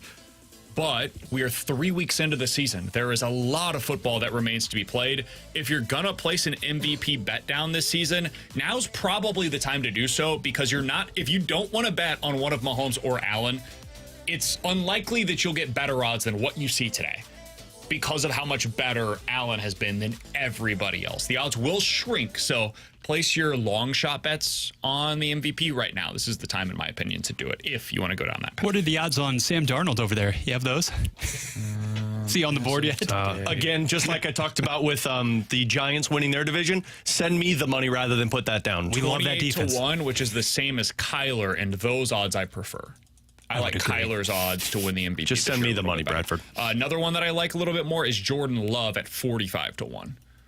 That's a very good team. They have been able to win without him in the lineup, which maybe takes away from some of the... I was going to say, you have to come back and just dominate, though, because you've missed a couple of games. Yeah. I mean, he did it in the first week. And nobody, while he was out, ran away with it. Mm-hmm. Well, in the NFC's wide open, in my opinion. Aaron Rodgers at 20-1. Yeah, that's not happening. Interesting odds there. Joe Burrow at 20-1 as well. Slim Shady. That was better to forget it. He's Alex Ferrario. That's Bradford Bruns. I'm Brandon Kiley. Coming up next, Alex made mention to the fact that we could see some big changes within the Cardinals front office this offseason. How quickly could that happen? And what are they going to look like? Will it include John Mozeliak? We'll talk about that next year on 101 ESPN. Coverage of 101 ESPN is presented by Onder Law Injury Lawyers. GetJim.com. Rizzuto Show and the Fast Lane are battling out in the Pick'em Challenge, but sometimes we get together and just hang out and watch some football. Hook up with me and learn next Thursday from 6:30 to 8:30 at Helen Fitzgerald's. Again, that's next Thursday. We'll be there watching football, be hanging out, having a great time, enjoying a couple of cold Bud Lights. We'll be at Helen Fitzgerald's on Lindbergh in Sunset Hills. Come out, enjoy yourself, have a great time. Again, that is at Helen Fitzgerald's next Thursday, 6:30 to 8:30 p.m.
It's the Balloon Party with Tim McKernan and Action Jackson. Weekdays from 10 to 11 a.m. on 101 ESPN.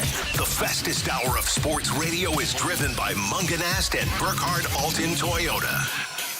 101 ESPN Sports Center. Cards and Colorado clash. I'm Bradford Bruns with your Sports Center update powered by Saliga Heating and Cooling. Ollie Marmol turns to Michael McGreevy tonight as St. Louis begins its final road trip of 2024. The action from Coors Field ignites at 7:40. McGreevy will make his third appearance, second start for STL, having previously gone 7 against Texas. That outing took place on July 31st. NFL, Washington closes out Week 3 by sacking Cincinnati 38-33. Buffalo also obliterates Jacksonville 47-10 behind Josh Allen's 4 touchdown tosses. This Sports Center update was brought to you by Saliga Heating and Cooling, an independent American Standard heating and air conditioning dealer. They are St. Louis. It's BK and Ferrario, live from the Car Shield studio on 101 ESPN.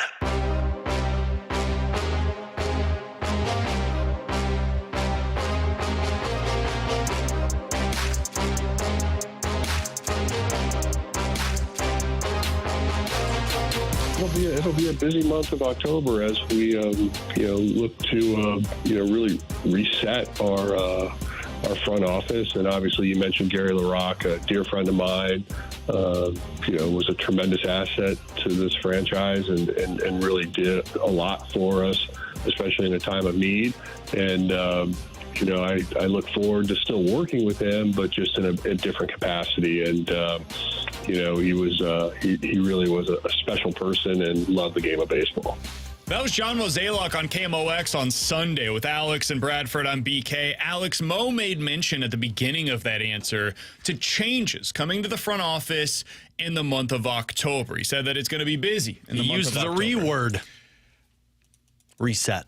Okay. Rebuild, retool, what did he specifically say there? Did I miss him say that we're about to go into a rebuild? I feel like I must have missed that. No, it's another re-word. It's just use a thesaurus. You can come up with anything. He was then asked about his comments previously about transitioning out of his current role as the president of baseball operations. Here's what he had to say to that. At some point this offseason, we'll definitely sit down with everybody and sort of lay out what that all looks like. But in the meantime, I think the focus is the next 7 days. And then at some point, we'll turn the page and then really focus on 2025 and beyond. Cardinals season comes to an end on Sunday. That is when the focus will officially turn for them to the 2025 campaign. For us, it ends today. For us, the season has honestly been effectively over since August 14th when they got swept in Cincinnati. Mm-hmm. That was when we knew this was the way that things were going to go. 314-399-9646 is the Air Comfort Service text line. I'm curious the listener's perspective on this, Alex, and I want to hear yours as well.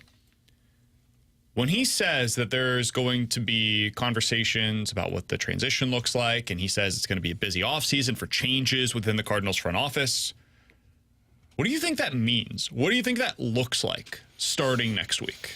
So my tinfoil theory on this, and pure tinfoil theory, is I think you're going to see an expedited kind of repeat of what Doug Armstrong just did with Alexander Steen. I think you're going to see, whenever the press conference is, John Mozeliak look at the media and say, we are going to start the transition process of the next president of baseball, which will be Chaim Bloom. He will be the Pobo in waiting.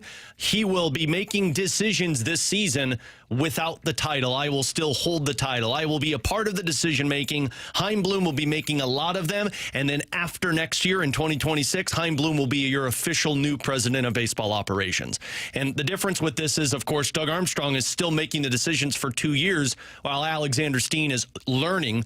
This one is going to be, hey, we've got a guy who's already done this before, but we're not going to just jump right in, which makes no sense to me. Wasn't that what this year was supposed to be? That's exactly what I was thinking. Like, there's no point in my eyes of doing a Pobo and waiting for this upcoming year when you've got a guy who's already got experience at the major league level who should be taking over. And if he's making the big decisions now, give him the title and let him start doing it now without somebody looming over him as the still higher up than you. The first thing we need to find, or the Cardinals need to find out, is does Chaim Bloom want to do this? it's entirely possible he would just prefer to be the farm director. Like some guys just say, you know what? I had my chance to run a baseball operations department. I don't want to do that again. I didn't enjoy my time there. I am better served in a more limited capacity without the stresses that come with being the president of baseball operations, especially in a baseball-crazed city like St. Louis, where the expectations are playoffs or bust every single season, and honestly, win the division or bust, and gets like an NLCS kind of or bust. That's what this fan base expects year in, year out. That is not an easy position to fulfill. So maybe Chaim Bloom just doesn't want to do it. Or maybe he does. And he says, I want to take over as president of baseball operations. I spent this year traveling and going through the system and finding out where the organization falls short, where the strengths are, and doing my assessment. If he's ready to do this and he wants to take over, they should just make the change Monday. Yep. And just announce it. Allow Chaim Bloom to put his fingerprints on this team, and for everybody to know, starting the offseason, it's a new time for Cardinals baseball. Yep. That doesn't mean everything that John Mozeliak did was a disaster. I think he gets a lot more discredit than he deserves. I think he gets a lot more blame than he deserves. I think Mo did a really good job, honestly, from 2007 up until about 2018 or so. And then I think the Cardinals fell behind. And since then, they have fallen further and further behind from their cohorts in Major League Baseball. I think it's time for a change. I think Mo might even believe in his heart of hearts that it is time for a change. The comment that he said there, that the second one that we heard, though, Alex, about, hey, at some point this offseason, we'll sit down with everybody and take a look at what that means for people with the succession plan. That to me indicates, and I'm reading between the lines here, I don't know, but that to me indicates Monday we'll hear some what we view as smaller changes within the organization, but maybe like significant for the organization itself. And I don't know if it's next week at some point, whenever they have their end of season press conference, which I'm assuming they will have this year. I don't know what that looks like in terms of the president of baseball operations. As of today, I would say you're probably right. Maybe they like announce some kind of a transition plan. I don't know that I see them moving away from Mo as of today. And can I be honest? I think that's a disaster waiting to happen. I mean, you're already a team that's in flux of trying to figure out where you're at. You don't really have a directional plan. And as we've said before, you're kicking the can down the road for one more year. I'm sure everybody in St. Louis remembers the coach in waiting that the St. Louis Blues had, where Mike Yo was brought in as an assistant, and it was, hey, he's our coach in waiting because Hitch is going to be done after this year. And I remember that season. There was a lot of like, okay, who are we listening to? Because this is our head coach, but we've got this guy who's going to be our head coach next year, and you're building this window to win now, but also in next year. So who are we listening to? That's an awful like what's going to be happening with a front office that doesn't have a direction in place. And I think that if you're a team that's trying to figure out your direction, and if Mo's using the word reset, you believe that you should be competing again next year, you're going to have two guys, one who's the president of baseball operations for the here and now, one who's going to be the president of baseball operations next year, and you've got a guy who might have just seen the entire minor league system that says, yeah, we need to reset this thing like bad. And then the other one that says, no, I want to compete one more year. That makes zero sense to me, and that is going to be a lot of miscommunication for a team that's trying to figure itself out. So beyond that, Alex, because I think I agree with everything you just said there, there's also a lot of really big decisions to make this offseason. Totally. Huge decisions. And I'm talking beyond minor league development and organizational structure and just players. What's the plan with Paul Goldschmidt? What's the plan this offseason with Ivan Herrera and Pedro Pajes as backup catchers? Because you probably aren't going to keep both of them. Let's be honest here. What's the plan with Nolan Gorman and Thomas Ajacey and Brendan Donovan and Lars Nootbaar and Siani/Scott, all of these different players that are becoming like surplus value for you, which is a good thing. You want to have that as an organization. What's the plan with Ryan Helsley? Because this is the time to potentially cash in on him as a trade chip if you really wanted to go that direction. Do you want to keep Eric Fetty here for next season or beyond? Do you want to extend him? Do you want to keep him for one more season? Do you want to trade him? What is the plan when it comes to picking up the option for Kyle Gibson? All of these things need to be decided now, this offseason, early in the offseason. And I want the guy that's going to be in charge long-term making those choices. And I want it to be clear to everyone inside of the organization and out that these are Mo's decisions, or these are Chaim Bloom's decisions, or these are person that we haven't talked about potentially taking over as the next president of baseball operations that ends up getting the job, his decisions. Whoever is making the choices long-term, make that clear. One of the things we've been talking about now, Alex, for the past 3 to 5 years with the Cardinals is that they are very bad at messaging. Forget the decisions that they make, which have plenty of good and bad. The messaging to fans has been what is lacking lately. And it's time to fix that. Now is the time when you are struggling the way that they have, where you have to be very clear as to what your plan is and what that's going to look like. I give the Blues a lot of credit for it. They have been very clear in describing their thought process to fans, and they have acted accordingly. You can agree or disagree with some of the decisions that they've made. We've made our thoughts known on all of them, Alex. But they explain their plan to the fans, then they go do those things that they have said they're going to do, and then they explain them again to fans as to where they're at right now, and they set expectations properly. It's time for the Cardinals to do that, and that would begin with making that transition plan clear, or just making the change right now is what I would do starting next week. The worst thing that this I don't think they're going to do it, though. I don't either. The worst thing that this team can do is stay in purgatory for one more year. They could stay in this mindset of, well, we believe we still can compete in the NL Central, when your entire locker room has basically been saying, like, hey, we need more weapons if we're going to compete. That's terrible for this team. You're going to have to make a decision one way or the other. If you're going to make it to compete, you might need to go all in with that. And if not, you need to go all in on the fact of, we are focusing on 2026 and beyond, and let's start that focus right now. Just think, like, to put the next guy in, let's say it's Chaim Bloom, just for theoretical purposes, right? If Chaim Bloom ends up being announced as the transition plan this offseason, and Mo still stays in place, it's president of baseball operations, similar situation to what the Blues are doing with Army and Steen. This offseason, they make a bunch of decisions, right? They trade Helsley, they trade Gorman, they get a new starter in here. They kind of reset where they're at with some of their position players. Maybe they trade Nootbaar as well. They trade Herrera, they trade Scott. They make a bunch of decisions. Who made those choices? And then 5 years from now, if they go good or they go bad, who gets the blame or the credit for those decisions? How do fans then apply that credit or blame for what the next president of baseball operations is then accomplishing with the organization? It gets really messy. And this isn't the individual reason as to why you would make this kind of a decision, but when you have that backing, what the last 5 years of evidence are for this organization, I think it makes it pretty simple as to what the decision should be for the Cardinals. Clean break, go to the next guy, let's see what he can do, and allow him to make the decisions that are necessary going into the offseason, because they're really tough choices.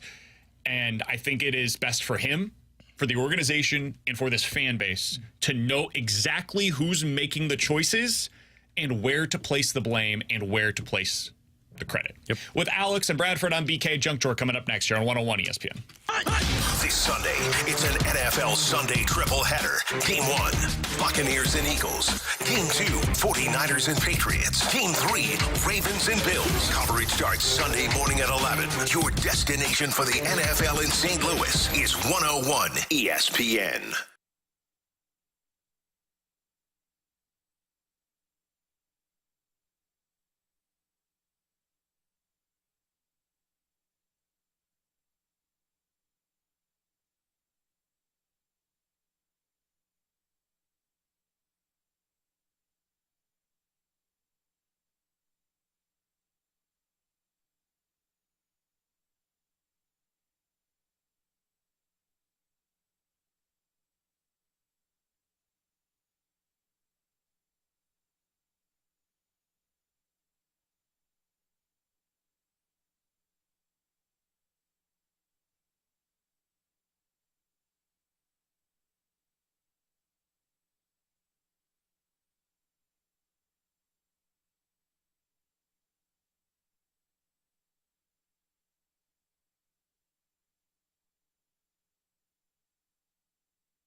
the picture, the real big St. Louis sports picture. It's BK and Ferrario, live from the Car Shield studio on 101 ESPN. Let's open it up. The Junk Drawer with BK and Ferrario. Brought to you by Fenton Bar and Grill. Best trust wings in Missouri. Dine in, carry out, 7 days a week.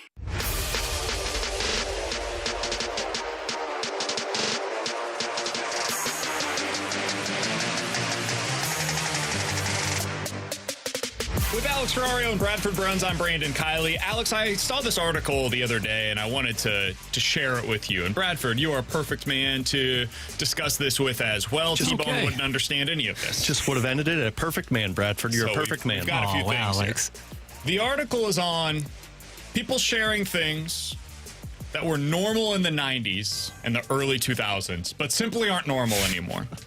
And one of the examples that they used was maps. Good old-fashioned fold-up maps. Oh, yeah. Smartphones will give you the turn-by-turn directions, but there's just nothing quite like having your dad during one of those road trips pull out the big old map that he's trying to figure out where exactly are we on this map. No joke, when I worked pest control for my dad's company for the longest time, my dad was a huge proponent of map books. And so, when the technicians that worked for him, they had map books. Sure. And so, they would, send me out on training, and they would be like, hey, I need you to find this address on a map book. And I'd be like, or I could find it on my phone. And they're like, what are you going to do if you don't have your phone? I'd be like, that's a good question. I always have my phone. Yep. Until, It's like whenever we were younger and the teacher would say, hey, you're not always going to have a calculator with you. And I'm like, why not? What if I just carry one? A calculator with me? Are there rules against that in the world? Can I go to a bank and be like, nope, can't use a calculator? I remember my math teacher used to get so mad. They'd be like, you can't use your calculator on this exam. And I'm like, why? When am I going to need to do this in the real world? It's like open book tests. Like, well, you can't have open book tests in the real world. Oh, really? Because I'll always have the answers with me available. Yeah, but anyway, Google is the open book, and it is always with me on my phone, which also happens to have a calculator. 3 months later, I was out doing pest control, and my phone, it was just a complete dead zone. I had no bars, and I didn't do the stop. And so I got back to the office, and my dad goes, why didn't you do this? And I go, I couldn't find it. And he goes, you use the map book? I'm like, no, I didn't know how to use the map book to hand. Perfect.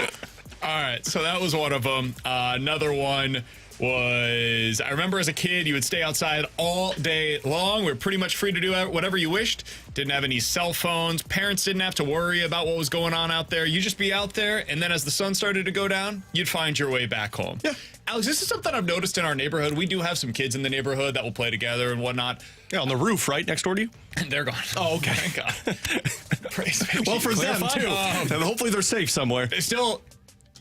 I don't know where they went, but they're not in that home anymore. Okay, maybe not good then. I should clarify. Maybe not good. They were evicted. So maybe they went higher up, you know?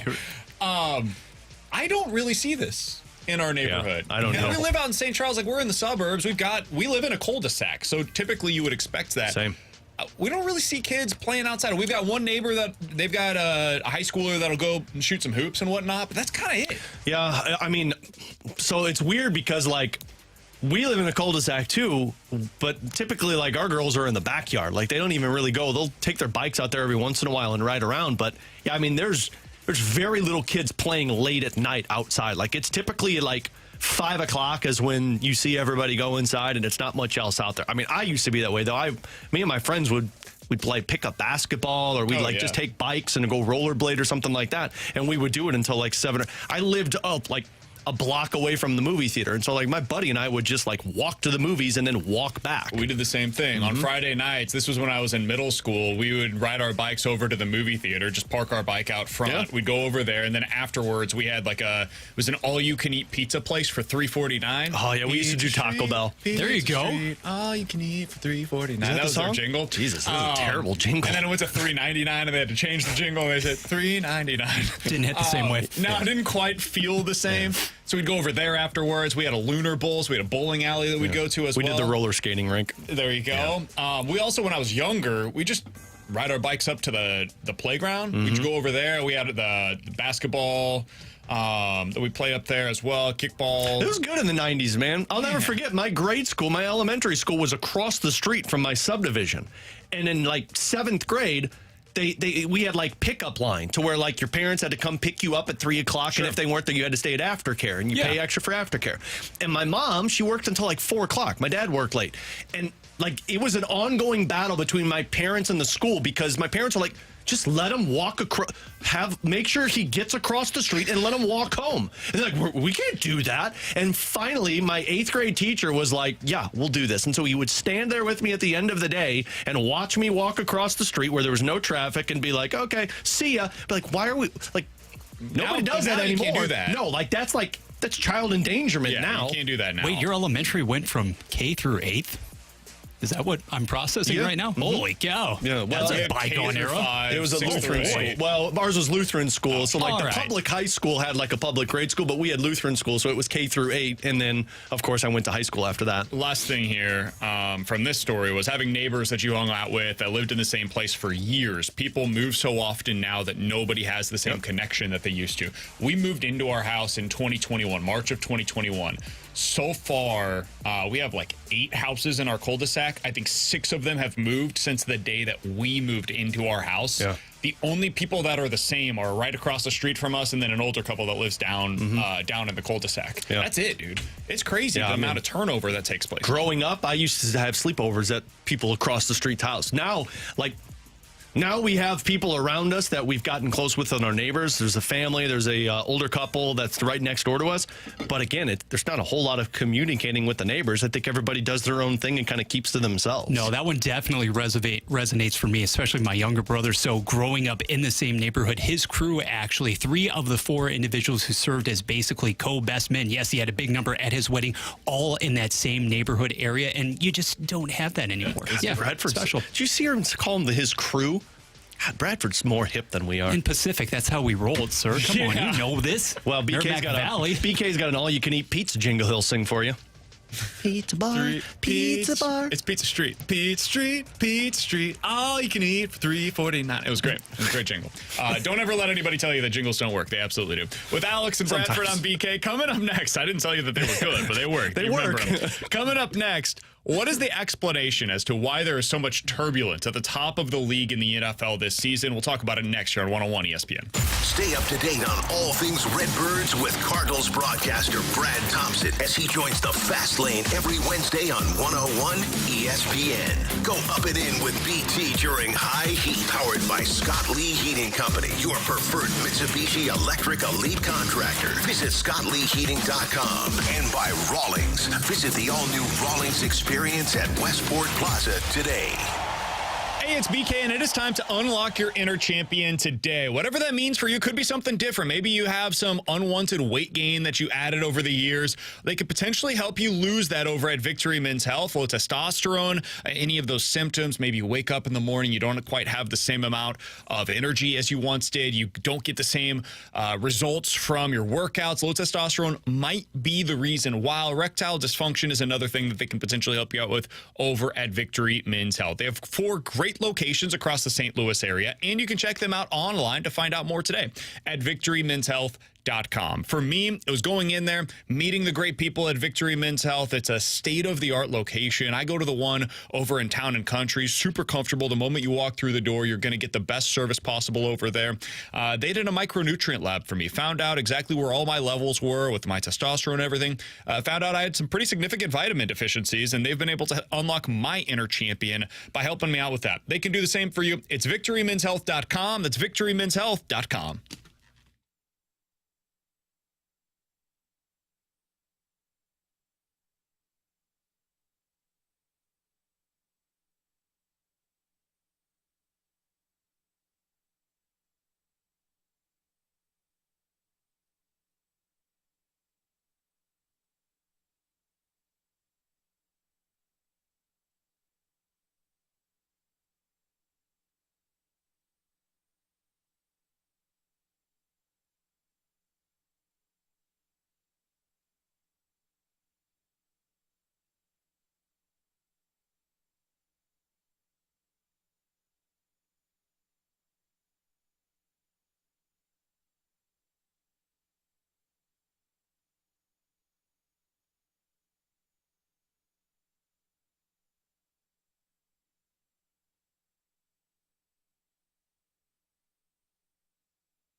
WXOS, WXOS HD1 East St. Louis. 101 ESPN is driven by Auto Centers Nissan, home of the lifetime warranty and 30-day return.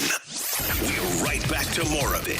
It's BK and Ferrario, live from the Car Shield studio on 101 ESPN.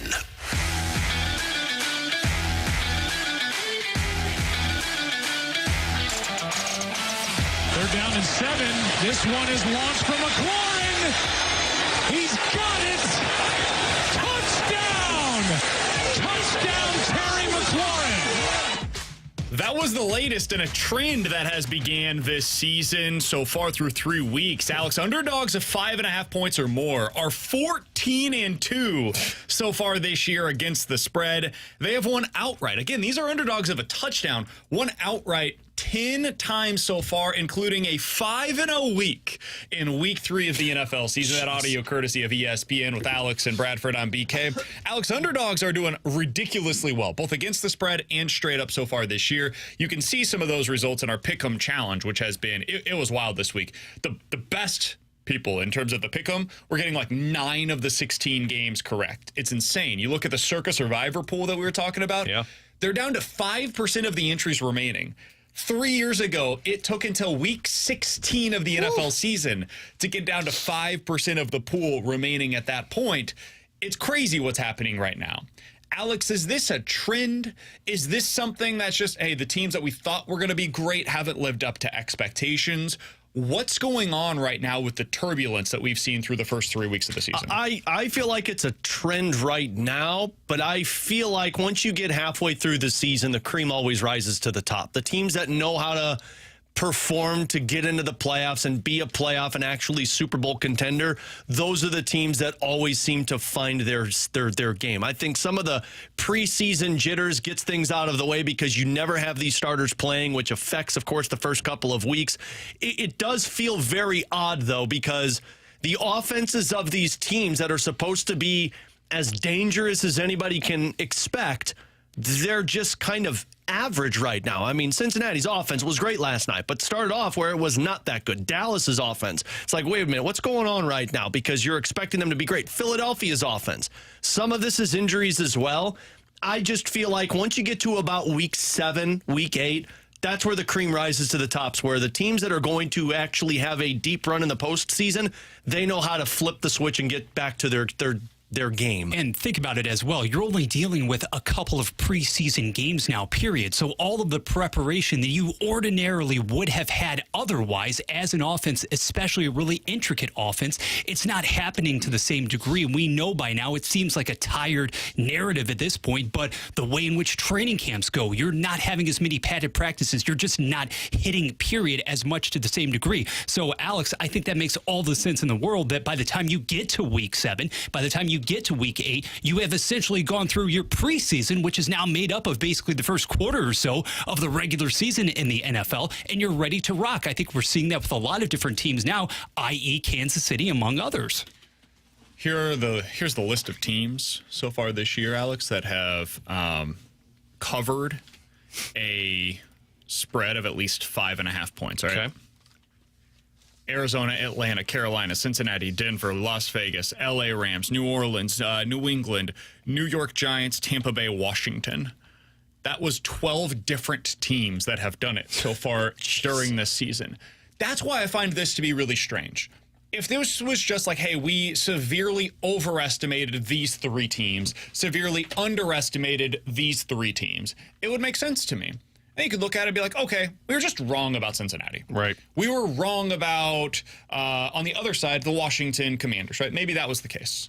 It's not what this has been. This is a lot of different teams that are covering the spread or winning outright, going up against a lot of different other teams. Here are the teams that have failed to cover a 6-point spread so far this year. Baltimore, Buffalo, Cincinnati, Cleveland, Dallas, Detroit, Kansas City, the Las Vegas Raiders, Philadelphia, San Francisco, and Tampa Bay. It's just weird stuff that's happening. And so I'm having a difficult time explaining it, to be totally candid with you. It's something that I want to monitor the rest of the year. I think the best explanations are the ones that you guys have given. Preseason is basically non-existent. Training camp is not what it once was. You have less of the OTAs. These younger players are coming in less prepared to play at the NFL level because the college game is so much different than it used to be. Offensive lines are decimated. We're seeing more early season injuries because of some of the lack of training that's taking place during the offseason and then into training camp, and then they don't play as much football, real games, once you get into the preseason. So all of that makes sense to me, and yet I typically still see these really good teams rise. Yeah. And it doesn't typically take more than 3 or 4 weeks to get there. And we're seeing that this season. I wonder if what we're going to see this year is just there's going to be a lot of weird stuff that happens up until like Thanksgiving, and then we start to see things settle itself. Cream will rise to the top. We'll see the best teams start to emerge. It's been a very strange start to the season. The odd part are the teams that are expected to be good that are actually good in the early portion, like Buffalo, like Detroit, Kansas City. That's kind of the oddity right now of like why some of these other teams that are supposed to be great are starting off so slow. And I guess it's really showcasing the holes on these teams. The question is, why is it showcasing the hole on these teams? You know, that's a better way to phrase this. How many teams can you trust right now that you know what you're getting out of them week to week? I mean, I think 3. Buffalo, Kansas City, and... I can't trust Kansas City right now, especially not to cover a spread of more than 3 points. Yeah, I guess that's true. But, I mean, Kansas City feels like you can't trust them because of their... It's been a weird start. Yeah. I think they'll be fine. I think they're going to win the Super Bowl this year. Yeah, but there it is. Today, I can't trust them. Minnesota? No, I can kind of trust them. I don't even know if I can trust them, though. Trust the defense. Yeah. Yeah, maybe. I mean, I don't even know if I could trust Detroit. Like, I could say Detroit, but, man, sometimes skittish. Like this weekend, here's an example for you. The Jets are a 7-point home favorite against the Broncos. You guys want to bet that? You guys trust the Jets to cover a touchdown spread? Nope. In that instance, actually, yes. Cincinnati, 4.5-point road favorite against the Carolina Panthers. You guys trust that? No. Hell no. No. Houston, your boys. I don't trust them at all. 6.5-point favorite against the terrible Jacksonville Jaguars. Nope. You trust it? Nope. I trust Buffalo. San Francisco, 9.5-point favorite at home this weekend against New England. Hell no. Normally, these would be the lines that you'd look at and be like, man, it's a really big line. It's a big number. But I think that team is just better than the opposition. The Chiefs right now are 7.5-point road favorite this weekend against the Chargers. Now, the Chargers are dealing with significant injury. Their left tackle's expected to be out. Derwin James was just suspended for this game. We don't know if Justin Herbert's going to play or not. Joey Bosa, I don't think, is going to play in this game. So there's a lot of other stuff there. I'm not touching that. I can't trust the Chiefs to cover a 7.5-point line going into this weekend against anybody. I just don't trust them. I think Buffalo's the only team that I could trust right now that I would be like, yeah, I'll lay that. What's their line? But they got a tough... They're a 2.5-point underdog on the road at the Ravens. Yeah, I would smash that immediately. And yet, I don't know. Like, it's just a weird... Yeah. Would it surprise you if this weekend the Ravens won that game by 10? No. Yes. Yeah, it would, because I don't like Baltimore. I think Baltimore's bad. It wouldn't shock me. Yeah. Because nothing in this league right now shocks me, and that is what I find to be so fascinating about the early portion of the season is... I feel like I know a lot of these teams are not very good, and yet they're covering the spread in a lot of these games. And that speaks, I think it speaks more to the lack of high-level teams than it does these bottom dwellers becoming so much better. Yeah. Exactly. It's not a great product right now in the NFL. I think that's what we're really getting to. Hasn't been fun Sunday afternoons, that's for sure, these last couple of weeks. Can I ask you one other thing about what happened this week in the NFL, Alex? Sure, man. The ratings came out for Sunday Night Football yesterday. Chiefs versus the Falcons. It was Sunday Night Football's most watched Week 3 game ever. Big time numbers for NBC. The number one market for the Falcons versus the Chiefs, as you would expect, was Kansas City. 45% of the market that was watching television at that time was watching the Chiefs. Makes sense. Number 2 market in the country, in terms of the percentage of that market that was watching the Falcons versus the Chiefs, St. Louis. Oh. St. Louis was the second highest rated market for Chiefs Falcons on Sunday Night Football. Now, I'm not here to tell you like, hey, that shows you that St. Louis is a Chiefs market. I think there are a decent number of people that do care about the Chiefs here. I also think this is just a great sports market, and people care about sports, and there was a big game on television. So, hey, what else are we going to... Let's go ahead and throw nothing on else. let's go ahead and throw on this big NFL game. It's close, late, all of the things that you could ask for from a football game. It gave you that. It's star power, all of that. But for St. Louis to outrate Atlanta, I think it does tell you two things. One, for the people on the text line that get after us about talking about the NFL, this is why. Because many of you listening right now clearly care about it still. Even if you were watching because you hate the Chiefs, you were watching. For many of you that talk about, hey, you guys talk about the Chiefs too much. I think we talk about the Chiefs less than any other show on the station just because I'm cognizant of it, because I don't want to come off as some kind of a homer. Clearly, there's some level of interest. Again, even if people hate them, they're watching right now. And then the other thing here is just like, hey, man, this is a freaking awesome sports market, and it sucks that the NFL did what they did, because if people are showing up watching in that kind of numbers, the league has to see this stuff, dude. Atlanta, which is a massive market, I get it. There are other factors in this, but Atlanta, which had a team playing in this game, had lower TV ratings for the Chiefs versus the Falcons than St. Louis did as a sports market. That's crazy to me. Yeah. I just found that to be really interesting when those numbers came out yesterday. I mean, I'm surprised to see St. Louis that high. St. Louis always seems to do that, even like around the NBA time. I know Klebs always talks about this when I've discussed it with him. Like NBA, like tournament or playoffs, you always see high ratings in St. Louis when it comes to NBA. St. Louis, they love their sports, but more importantly, they just love sports. And like if there is a game on, you can guarantee that a majority of St. Louis is watching that game. And I think the Chiefs and Falcons proves that for you, because like there's no big storylines in that one. Like you've got the Chiefs, of course, who are trying to stay undefeated. You've got the Falcons with Kirk Cousins, but it's not like I'm glued to my television for that. But it's Sunday night. It's Sunday Night Football, and I got nothing else to do. Exactly. I mean, might as well watch some good sports. Yeah, we're not getting that right now absolutely. with the Cardinals. BK, the people here wanted that primetime Carson Steele showcase, and they got it. Yeah, they like their Gators. That's the other thing. It's not like there was like some significant St. Louis angle to this game either. Like it wasn't Jamison Williams for the Detroit Lions, right? Yeah. It wasn't Kyron Williams playing for, I know the Rams angle of that as well, but it wasn't that. It was just, hey, a relatively local team was going up against a Falcons team that's decent, has some expectations going into the season. It was a really good football game on Sunday night, and the numbers here were massive. Absolutely massive. St. Louis, they'll market big Swiftie fans. Yeah, for sure. That's probably what got it. Perhaps like Kurt a lot on the Netflix series as well. Coming up next, what is going to be the long-term effect of what the Blues did this offseason with their offer sheets? Alex has a take on it. He'll tell you next here on 101 ESPN. Up-to-date info and breaking sports news first. All on the 101 ESPN app, in your App Store or Google Play.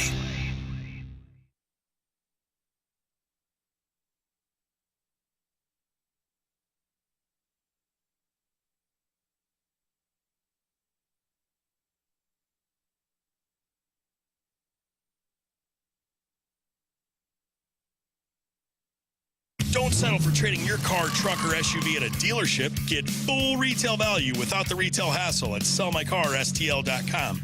With a new convenient location on Manchester Road in Baldwin, that's sellmycarstl.com.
ESPN is your home for Blues hockey. And every month during the season, you can register to score a pair of tickets to an upcoming Blues game at Enterprise Center. New winners are picked every month throughout the season. Enter to win free Blues tickets now at 101ESPN.com or on your 101 mobile app.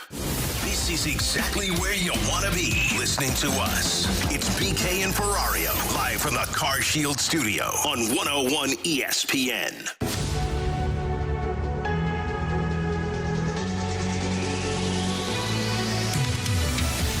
With Alex and Bradford on BK. So, Alex, the big offseason discussion here in St. Louis and really across the NHL was what the Blues decided to do with those two offer sheets. Broberg and Holloway, they end up signing them from Edmonton. And a lot of people around the league are asking, what does this mean long term?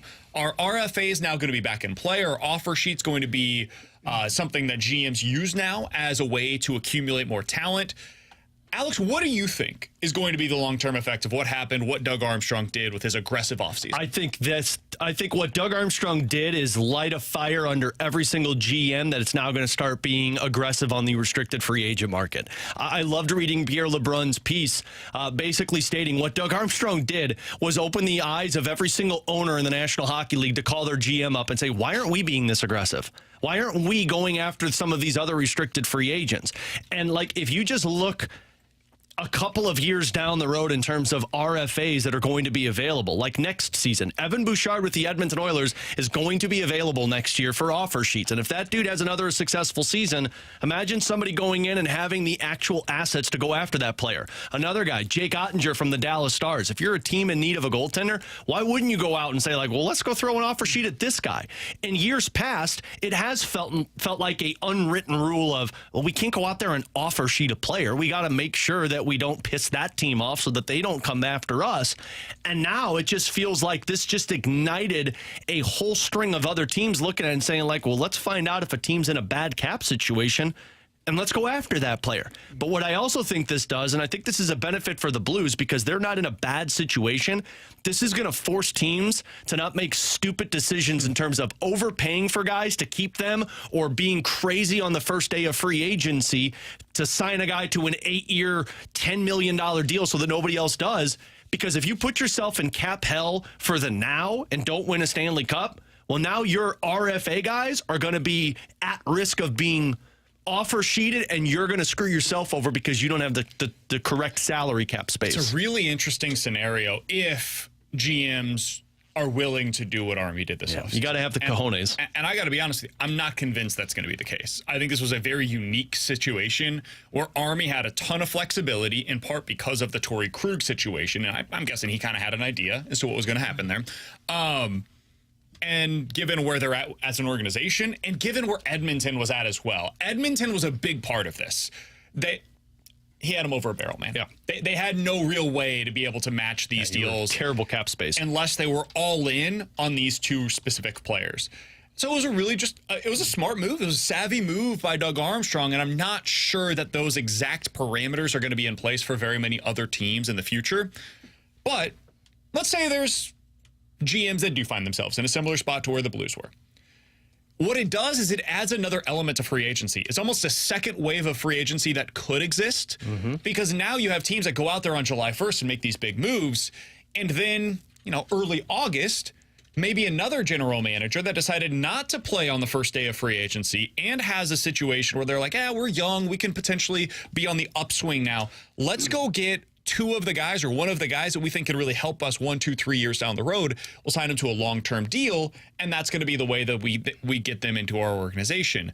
You can kind of pick off some of the teams. You can wait and see, okay, who are the teams that go big this year in free agency? Like, nobody saw Nashville coming the way that they did.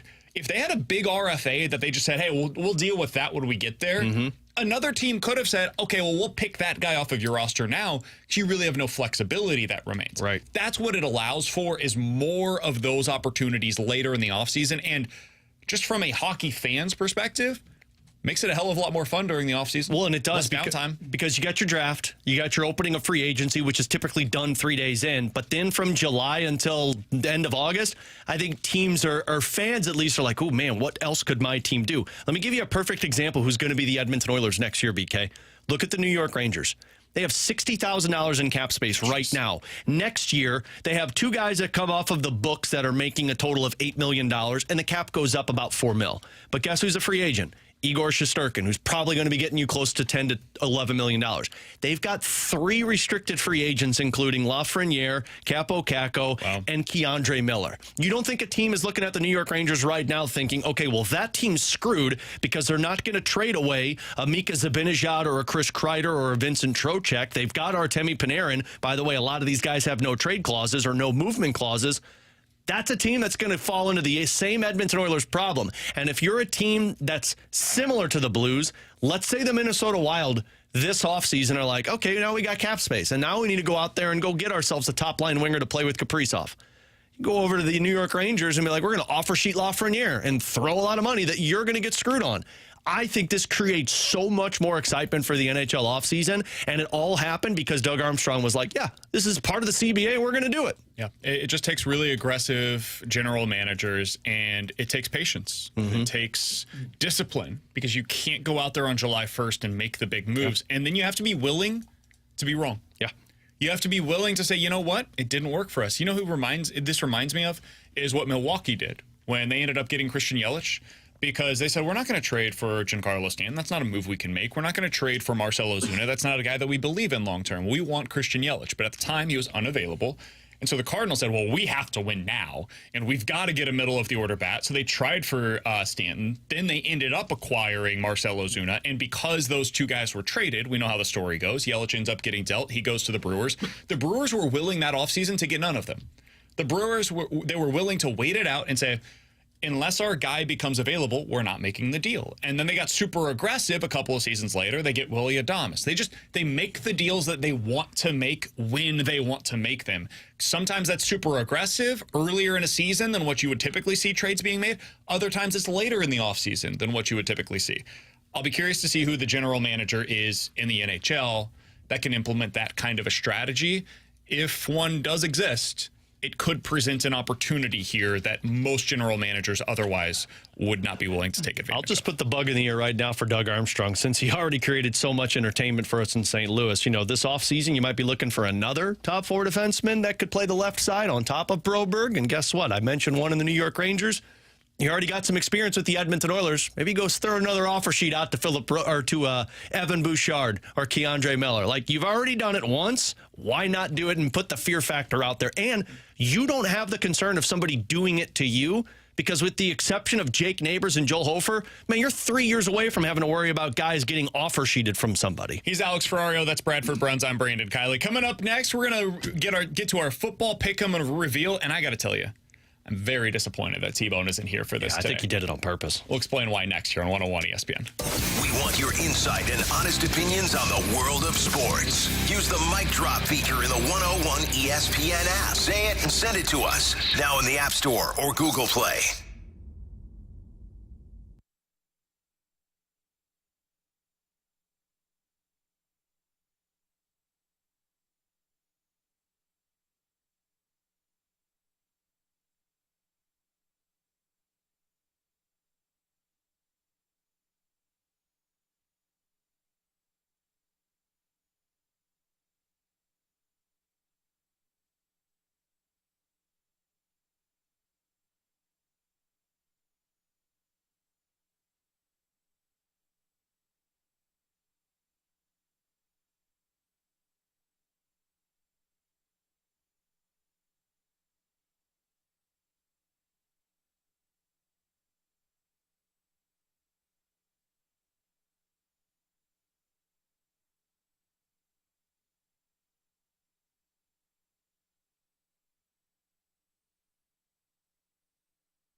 Drive, the Balloon Party, BK and Ferrario, to the Fast Lane and more. If you missed anything on 101 ESPN today, get caught up with all the shows and 101 podcasts at 101ESPN.com or on your 101 mobile app. Driven by Dobbs Tire and Auto Centers. 101 ESPN Sports Center. McGreevy gets another shot to start. I'm Bradford Bruns with your Sports Center update, driven by Johnny Londoff Chevrolet and Johnny Londoff Autoplex. Tonight at 7:40, Michael McGreevy makes start number 2 as a Redbird, tackling Colorado this time around. Back on July 31st, the righty drew Texas in his MLB debut, tossing 7 innings of one-run ball. He silenced Pittsburgh last week, too, over 3 relief frames. Those Pirates, meanwhile, host Milwaukee shortly after 5:40. That is also when you can hear Mets Braves post Fastlane 101 ESPN, providing bonus baseball coverage. The Sports Center update was driven by Johnny Londoff Chevrolet and Johnny Londoff Autoplex. See them at londoff.com. Chevy, together we drive. Are you kidding me? They are St. Louis. It's BK and Ferrario, live from the Car Shield studio on 101 ESPN. All right, Alex, we do this each and every week. Typically, we reveal things on Monday, unless, 6 out of the last 8 weeks I've been on the morning show. BK never works on Mondays. So, in fairness to him, he was planning on it. Yeah, this was I was called out of the bullpen at the last moment. It was a very late switch, but we made it work. And then today, T-Bone's not here because he's also sick. So, we're trying to make things work around here. One of us 3 is going down tomorrow. So, Alex, for people that don't listen on Fridays or didn't listen to this segment, new to the show maybe, we pick 3 games each and every weekend. We give it a scale of 1 to 3 in terms of the point system. At the end of the week, we'll look back and see how we all did together. At the end of the month, whoever has the fewest points will end up having to serve a punishment for that month. It's you, me, and T-Bone that do these each and every week. So, let's start out with the 1-point games, okay? Yeah. We'll start out with Alex's pick for his 1-point selection this week. I do buy into Brian Flores' defense and the ability to just completely confuse the hell out of offenses. And I like Houston. I still think there's some kinks needing to be worked out with that offense overall. You think the Texans will win by 1? Yeah, which the Vikings +2 covers. Darnold getting messy, going deep, and he's got Jefferson. He's got Jefferson. It's a foot race downfield with Brown. Shifting gears. Getting a block. That's 6. Didn't have to worry about the math on that one, BK. Ding! So you did get the win there. You got the point. I don't think you were necessarily directionally correct with this, but you did get the cover, and that's all that matters. The Vikings win this one 34-7 going away. And you were right. The Flores defense, the explanation as to why you wanted to pick the Viking side of things here was 100% correct. Shut up, you nerd. I don't think you were directionally correct with this pick, but that's fine. You said Texans by 1, they lost by 27. Well, I'll be honest about this one. I thought the Texans were going to keep that a little bit more competitive. Yeah. Semantics. Yeah, you got the cover. That's all that matters. Good teams win. Great teams covered. The Vikings did exactly that. All right, my 1-point play this weekend was also in the NFL. I just think you've got an advantage at head coach. I think you saw last week, they're just going to run the football. This game is going to be disgusting, dude. It's like 14-13. Packers find a way to win in the end. That's kind of what I'm anticipating here. I'm going to take the Packers plus the 3 points in a game that nobody should watch, but I think they keep it close. 2nd down and goal from the 5. Willis keeps on the zone read, bouncing towards the goal line. Touchdown! Malik Willis. I don't think you were directionally correct with that 14-13 one. I ended up disgusting to watch. Wrong. Wasn't particularly fun to watch, but Malik Willis was a hell of a lot better than I was expecting. And he did run the hell out of that ball. Especially against that defense. They ran the ball 37 times in this game, the Packers did, for 190 yards on the ground. Malik Willis, though, also good through the air. 200 yards through the air, no interceptions, sacked 3 times, but only for 12 yards. Good game for him, terrible game for Will Levis. That's ultimately what this was about. I didn't believe that the Titans would be able to do much against their defense. I thought the Packers would run the ball well. They did exactly that. So that's a winner for me on my first pick. We both got our 1-point play. Now let's hear from T-Bone, who went to the college side of things, and we got early returns on his Friday night. I'll root to be wrong tonight. I promise I will. I've become less enthused by what I saw against Kansas because of Kansas and because of what I saw from Illinois against Central Michigan. So give me Nebraska. I don't like -7.5 against the Fighting Illini tonight. Assistant coach. Now it's the ball game. Blitz right up the gut. Rayola's down. Illinois pulls it off. A huge upset. Not only was he wrong, He was really wrong. But he picked against his squad, and they won in they won in overtime, picking up one of their biggest wins in the last 15 years for the program, probably the best win since 21 when they got that Penn State win. Top 25 team on the road. That's a hell of a victory, man. Good win by the Illini. Unfortunately, Timon wasn't able to fully celebrate because he got him a loss in the Pick'em challenge. That started a bad weekend for your boys. But, man, to bet against your team, that's not a good look. It's not a good look, especially when they end up winning outright. And they not only cover, but win. Yeah.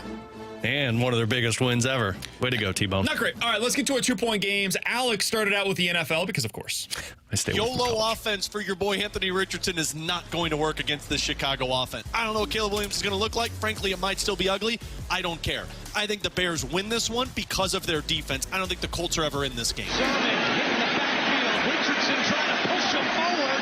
Now the whole Colts defense. A rugby scrub. Touchdown. If I could be honest, I was somewhat correct. Anthony Richardson was not a factor in that game. Jonathan Taylor was. And this stupid Bears team, Caleb Williams is dropping back thinking he's at USC still. Like, oh, I'll hold the ball back before I heave it downfield. And he gets stripped by an NFL defender. Like, what are we freaking doing? Yeah, 3 turnovers is not a good way to win these games.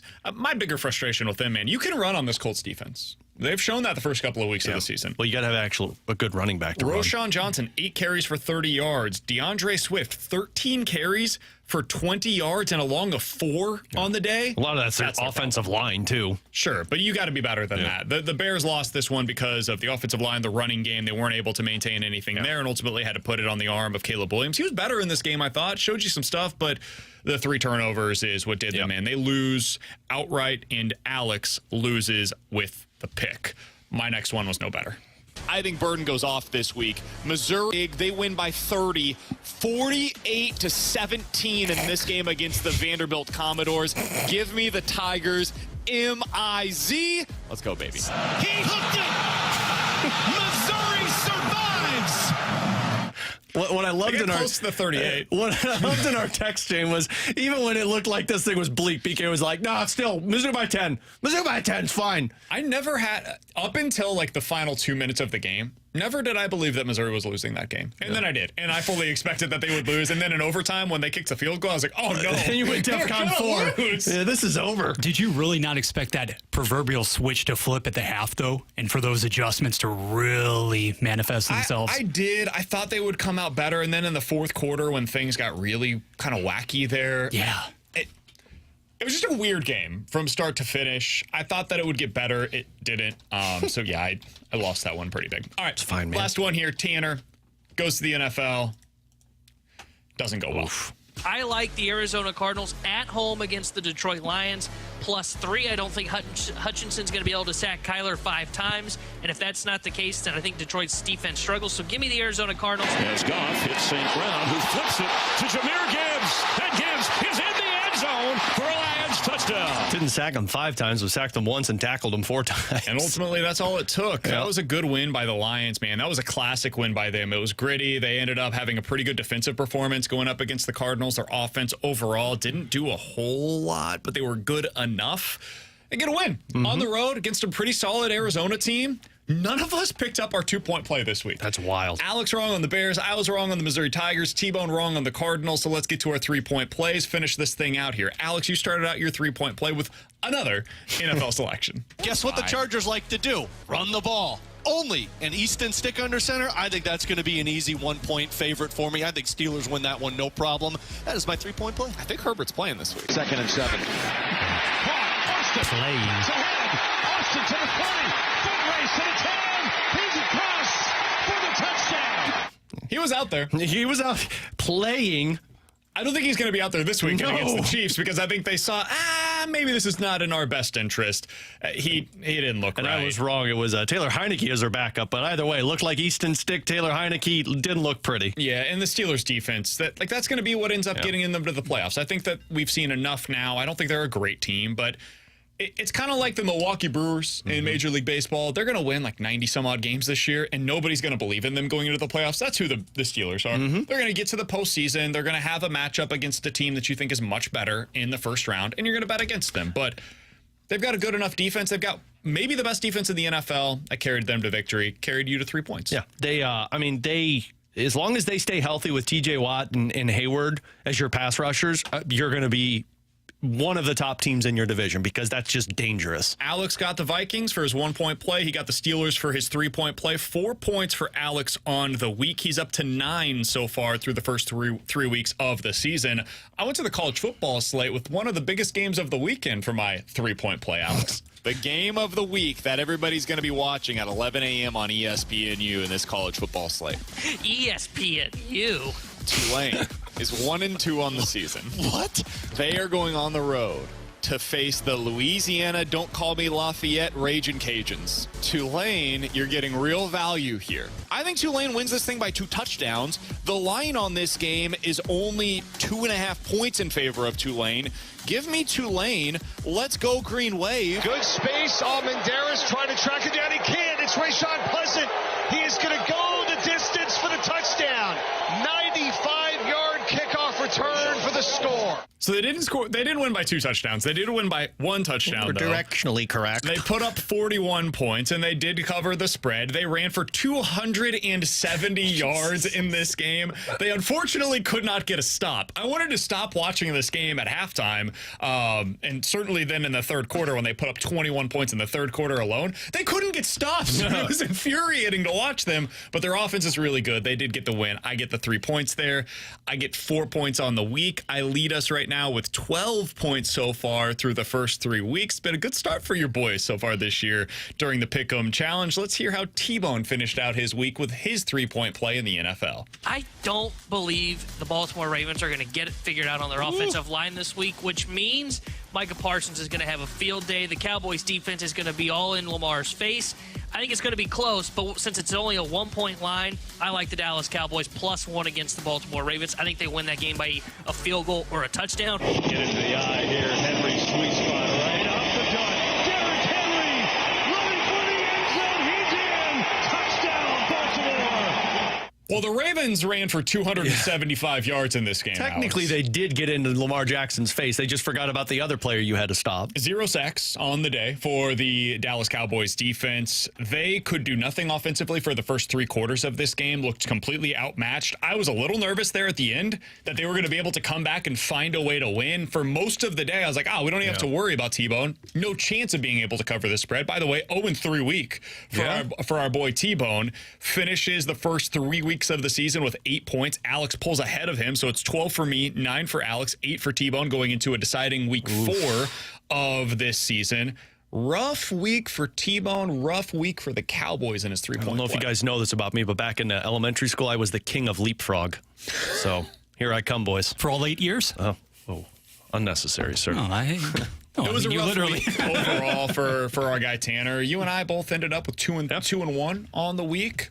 All things considered, given how difficult it was to pick games over the weekend, feel pretty good about our performance, man. Especially with, my 3-point play was basically like a 1.5-point spread, and then the Vikings one was 2.5. So, you had some tight splits on this that you were going with, and you still pulled out on top. I was pretty proud with my week performance. Yeah, felt good about it. I should have gone away from my heart, should have gone with my head, should have taken Vandy, should have known. 20 points, just too much. I've learned to stop betting for Caleb Williams to do good things. Thankfully for me, Missouri doesn't play this weekend, so there's no chance. They get a Spirit victory, and we all get to go our different directions. We will have our week 4 picks coming up on Friday for you guys. Or actually Thursday, because I'm out on Friday. On Thursday this week, since Alex is out on Friday. I'm going to play defense here, boys. I'm just going to pick the same as BK or as T-Bone. It'll be play our defense. Final week of this month's pick'em. So by next week, you guys will know who gets the first punishment on BK and Ferrario. With Alex Ferrario and Bradford Bruns, I'm Brandon Kiley. Coming up next, we're going to hit the BK and Ferrario Rewind here on 101 ESPN. Take the fast lane home weekdays from 2 to 6 p.m. with Anthony Stalter, Jamie Rivers, and Gary Davis on 101 ESPN. 2 former pros and 1 average Joe. The fast lane is driven by Scrap Mart Metals Recycling.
the picture, the real big St. Louis sports picture.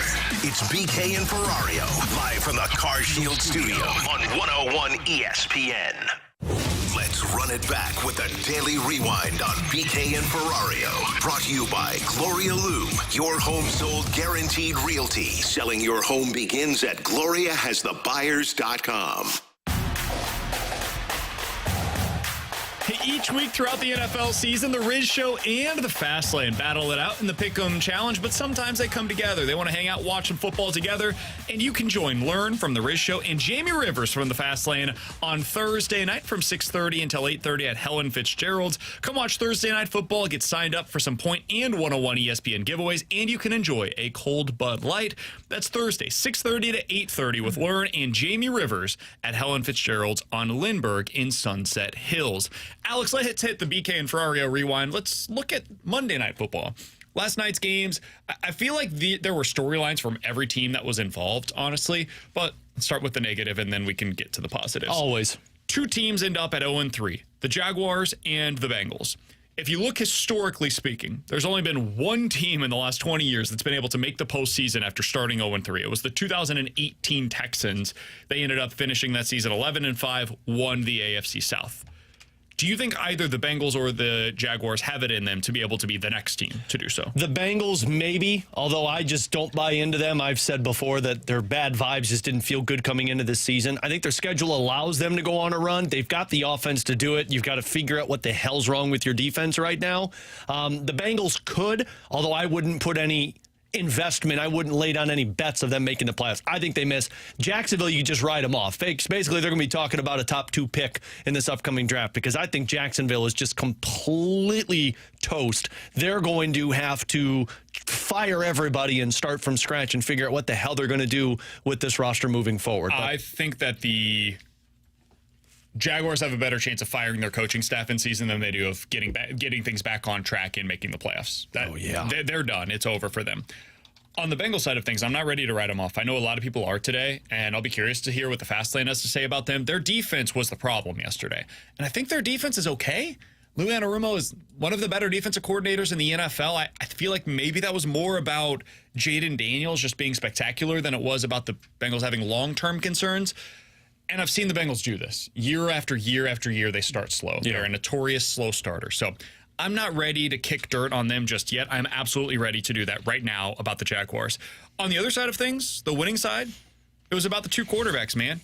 You mentioned it earlier today, and I think you're 100% correct. Josh Allen, as of today, super early, but he's the MVP frontrunner. Mm-hmm. He's taken his game to a new level. The biggest thing is the lack of turnovers. He's taken the interceptions and just avoided them this year.